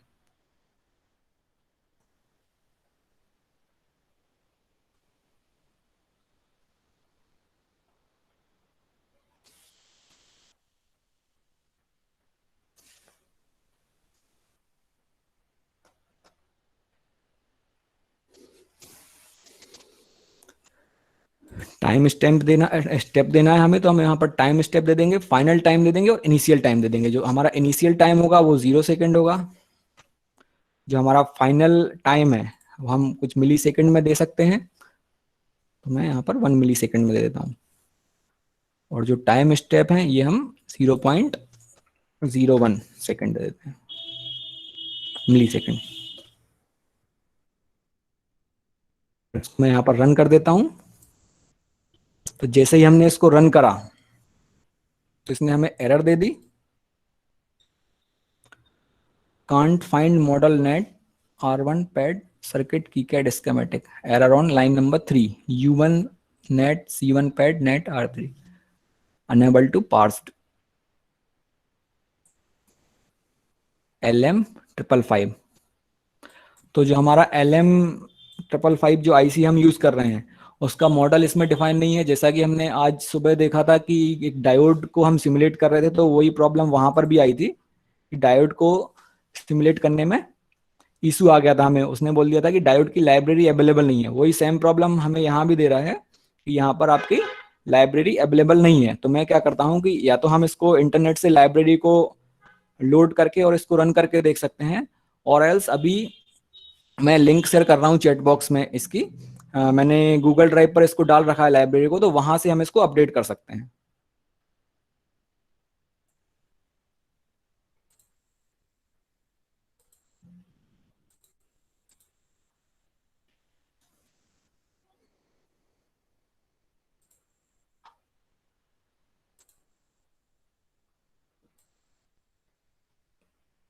मैं लिंक शेयर कर देता हूँ आपके साथ में, आप वहां से इसको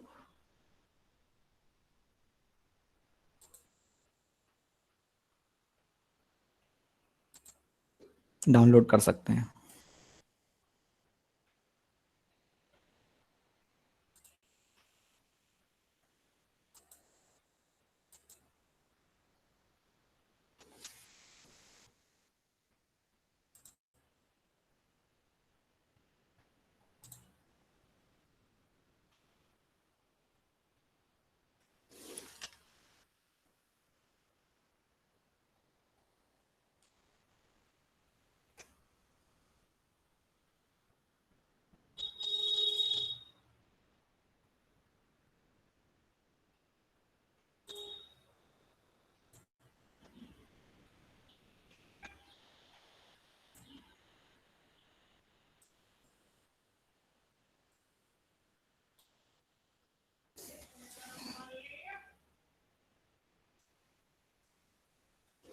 मैं लिंक यहाँ से कॉपी करके और चैट बॉक्स में पेस्ट कर दे रहा हूँ। आप लोग वहां पर जा करके डाउनलोड कर लीजिए जो लाइब्रेरी है 555 टाइमर के लिए।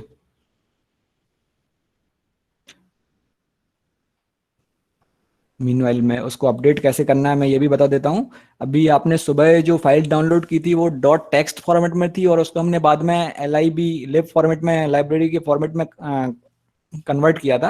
अभी हम क्या करते हैं कि हमने जो लाइब्रेरी यहाँ पर डाली हुई है वो लिब फॉर्मेट में ही है, तो हमें बस सीधे डाउनलोड करना है और उसको उसमें अपडेट कर देना है।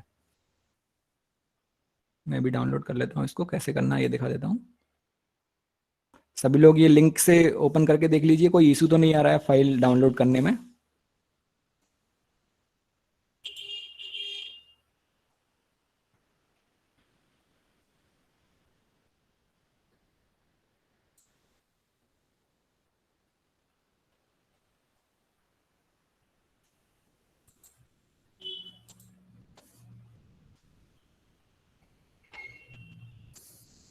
Any555 के नाम से डाउनलोड हो गई है। अब इसको अपडेट कैसे करना है, जैसे हमने सुबह की हुई थी वैसे ही इसको अपडेट करना है।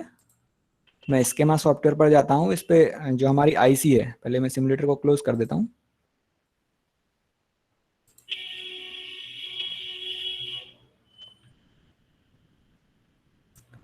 इस पे राइट क्लिक करते हैं आईसी पर, प्रॉपर्टीज पे क्लिक करना है एंड देन एडिट प्रॉपर्टीज।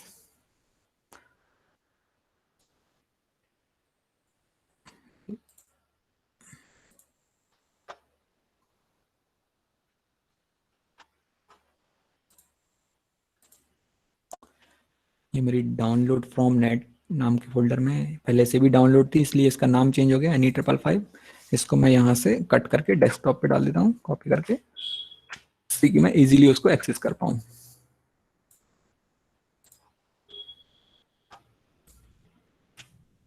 मैंने .lib Any555 आप लोगों की भी डाउनलोड हो गई होगी लिंक के थ्रू, तो मैंने यहाँ पर उसको प्लेस कर दिया है। कोई इशू आ रहा हो तो आप बता सकते हैं डाउनलोड करने में फाइल को।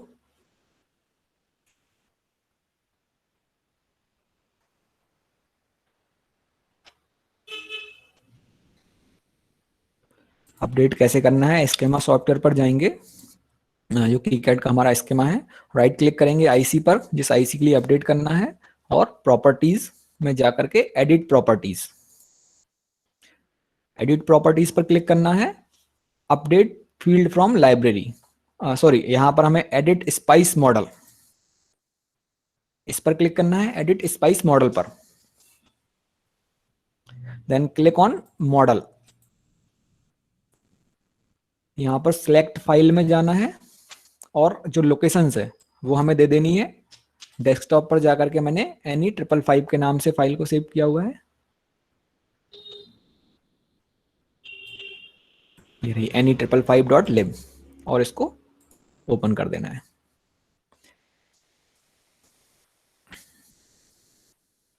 एक बार फिर से मैं स्टेप बता देता हूं, क्योंकि ये आपने अभी एक ही बार किया हुआ है तो प्रॉब्लम होगी। सुबह हमने एक डायोड को इंस्टॉल किया हुआ था, डायोड की लाइब्रेरी को, इसमें कि कैसे हमने लाइब्रेरी को डाउनलोड किया था। वहां पर वो लाइब्रेरी हमारी टेक्स्ट फॉर्मेट में थी, जो फाइल हमने डाउनलोड की थी डॉट टेक्स्ट में थी, उसको हमने डॉट टेक्स्ट से कन्वर्ट किया था डॉट लिब में, उसका एक्सटेंशन अपडेट कर दिया था, डॉट टेक्स्ट को हटा करके डॉट LIB कर दी थी।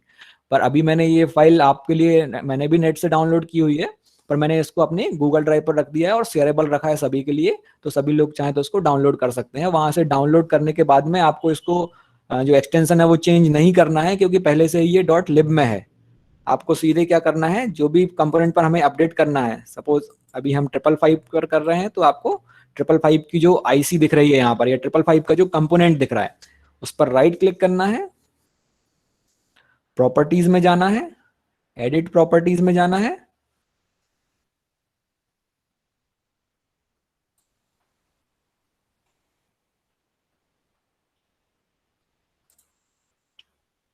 एडिट प्रॉपर्टीज में जाने के बाद में edit spice model, edit spice sorry edit spice model, इस पर क्लिक करना है। तो इस टाइप की एक spice model editor window open होकर के आएगी आपके पास में, जहां पर कि टाइप में रजिस्टर लिखा हुआ है, वैल्यूज है खाली छूटी हुई है, और बहुत से पैरामीटर्स दिए हुए हैं। तो जब भी आपको स्पाइस मॉडल की लाइब्रेरी अपडेट करना है तो आपको इसी विंडोज में जाकर के करना है। इसका सेकंड ऑप्शन मॉडल और थर्ड ऑप्शन सोर्स है, तो हमें सेकंड वाले ऑप्शन में जाना है, मॉडल पर। तो मॉडल पर हम क्लिक करेंगे तो हमसे ये लाइब्रेरी सिलेक्ट फाइल ऐसे करके इसमें ऑप्शन है, तो हमसे सिलेक्ट फाइल करने के लिए पूछेगा, तो हम इस पे सिलेक्ट फाइल पर क्लिक करेंगे। सिलेक्ट फाइल करके आपको नेविगेट कर देना है वो लोकेशन जहां पर कि आपने फाइल डाउनलोड की है। बेसिकली सभी सिस्टम्स में डाउनलोड्स फोल्डर होता है, तो वहां पर जाकर के वो फाइल डाउनलोड होती है। मैंने अभी अपने डेस्कटॉप पर डाल दी है वो फाइल को, तो मैं यहाँ से डेस्कटॉप उसका पाथ दे देता हूँ फाइल का, डेस्कटॉप पे क्लिक करके, और यहाँ पर स्पाइस लाइब्रेरी फाइल डॉट लिब ये ऑप्शन सिलेक्ट है इसमें, तो हमें इसी को सिलेक्ट करके रखना है, क्योंकि हमारी जो फाइल है वो डॉट लिब फॉर्मेट में ही है। जो मॉर्निंग टाइम में हमने किया था तो कई लोगों को प्रॉब्लम आ रही थी, वहां पर क्या था कि वो टेक्स्ट फॉर्मेट में थी। मैं डॉट लिब पर क्लिक रहने देता हूँ और इस पर any555.lib ये फाइल पर क्लिक कर दिया। हम मॉडल अपडेट कर रहे हैं अपने 555 टाइमर आईसी का, उसमें स्पाइस का मॉडल डाल रहे हैं जिससे कि वो सिमुलेटेबल हो। अभी जो डिफॉल्ट था उसमें वो सिमुलेशन का मॉडल नहीं था, और इसको मैं ओपन कर देता हूं। जैसे ही ओपन करेंगे तो जो फाइल का फॉर्मेट है, यहां आपको मॉडल में any555 लिखा हुआ दिखने लगेगा, और जो टाइप है, टाइप में आप सिलेक्ट कर सकते हैं, जैसे डायोड है, बीजेटी, मॉसफेट, जेईटी, जेएफईटी है, या सब सर्किट। तो हम इसको सब सर्किट सिलेक्ट कर देते हैं। मैंने यहां पर इसको सब सर्किट सिलेक्ट कर दिया है।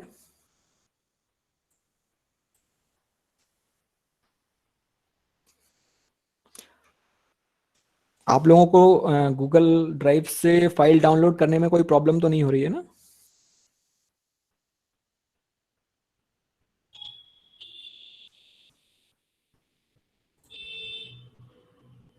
होप सभी की फाइल डाउनलोड हो गई होगी, और हमने इसको अपडेट कर दिया।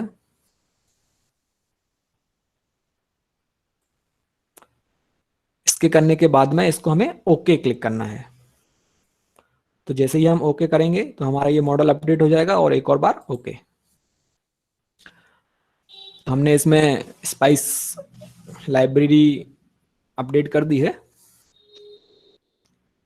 इसके बाद में हम इसमें इसको रन करके देखते हैं। एक बार ईआरसी चला देते हैं, फिर से इलेक्ट्रिकल रूल चेक।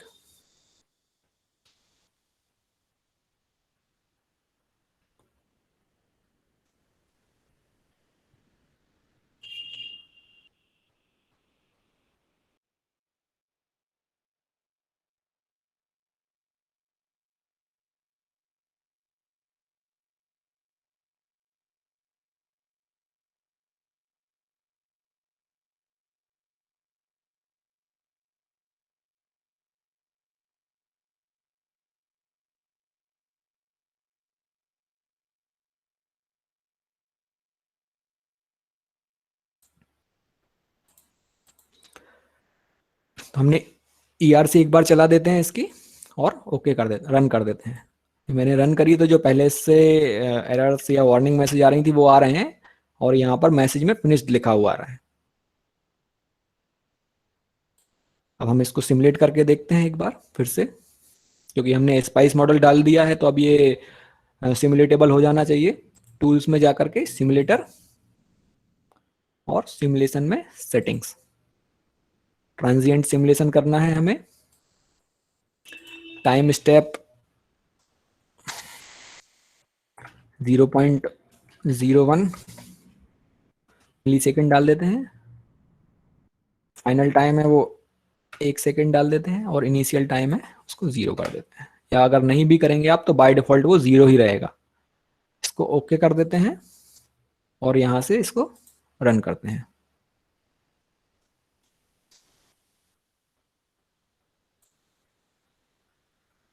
फिर से इसने कुछ एरर दी है यहाँ पर।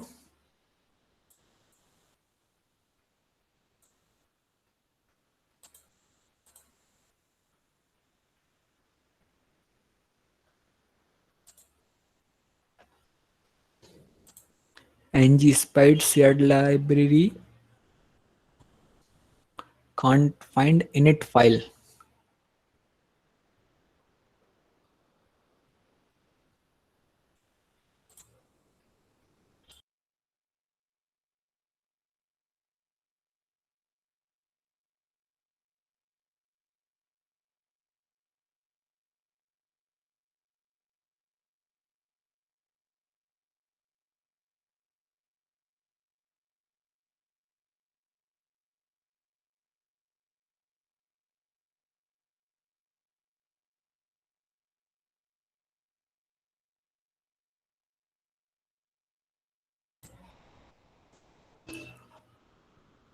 अभी भी इसको सिमुलेट करने, लाइब्रेरी अपडेट करने के बाद में कुछ एरर दिखा रहा है सिमुलेशन करने पर।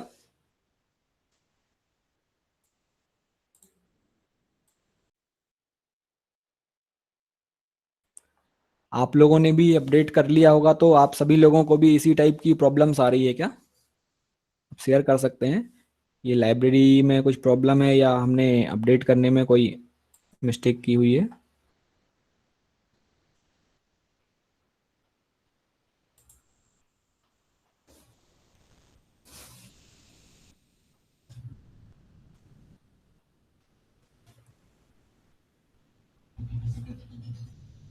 हाँ Lokesh sir, I am audible.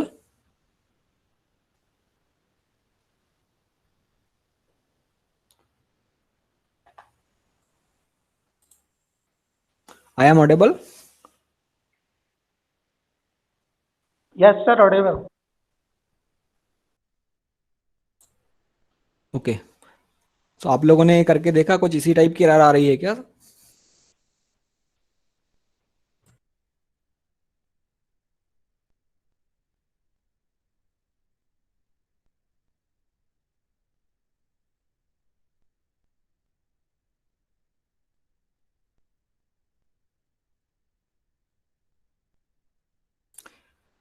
एक बार फिर से मैं लाइब्रेरी अपडेट करके देखता हूँ।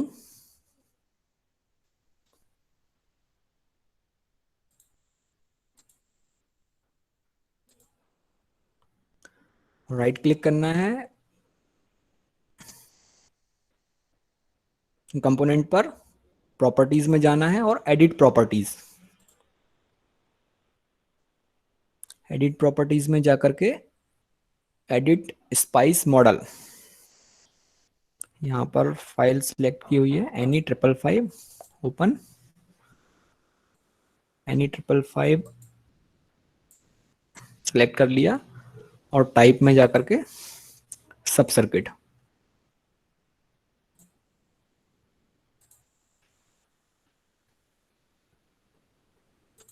और इसको ओके कर दिया।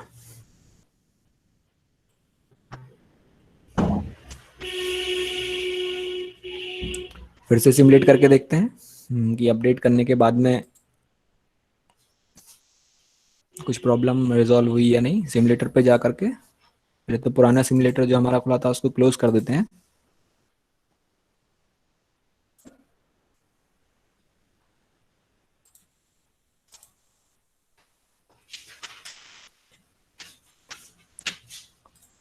टूल्स में जाकर के सिमुलेटर, सिमुलेशन प्रॉपर्टीज चेंज कर देते हैं सेटिंग्स में। ट्रांजिएंट टाइम स्टेप में 0.01 millisecond, final time 1 second, initial time 0 second. 1 second is not valid, 1 कर देते हैं इसको। डिफॉल्ट में सेकेंड ही है, ओके, और इसको रन कर दिया। We need to take some questions and Yes, sir. we conclude today's workshop sessions. Participants, कोई डाउट हो तो पूछ लीजिए। इसमें कुछ लाइब्रेरी को अपडेट करने में कुछ एरर आ रही है, तो हम कल के सेशन में इसको कंटिन्यू कर लेंगे। बस इसको रन कैसे करना है मैं दिखा दूंगा आपको, हमारा सेशन होगा। आप फाइल अपनी सेव करके रख लीजिएगा, जो हमने अभी डिजाइन किया हुआ है, सभी पार्टिसिपेंट। और अगर कोई डाउट फिल कर दी होगी सेपरेट दोनों सेशंस की, जिसने नहीं की है चैट बॉक्स में जो है लिंक दी हुई थी, फिर से मैं एक बार पेस्ट कर देता हूं, उसके बाद हम यहाँ पर कंक्लूड करेंगे।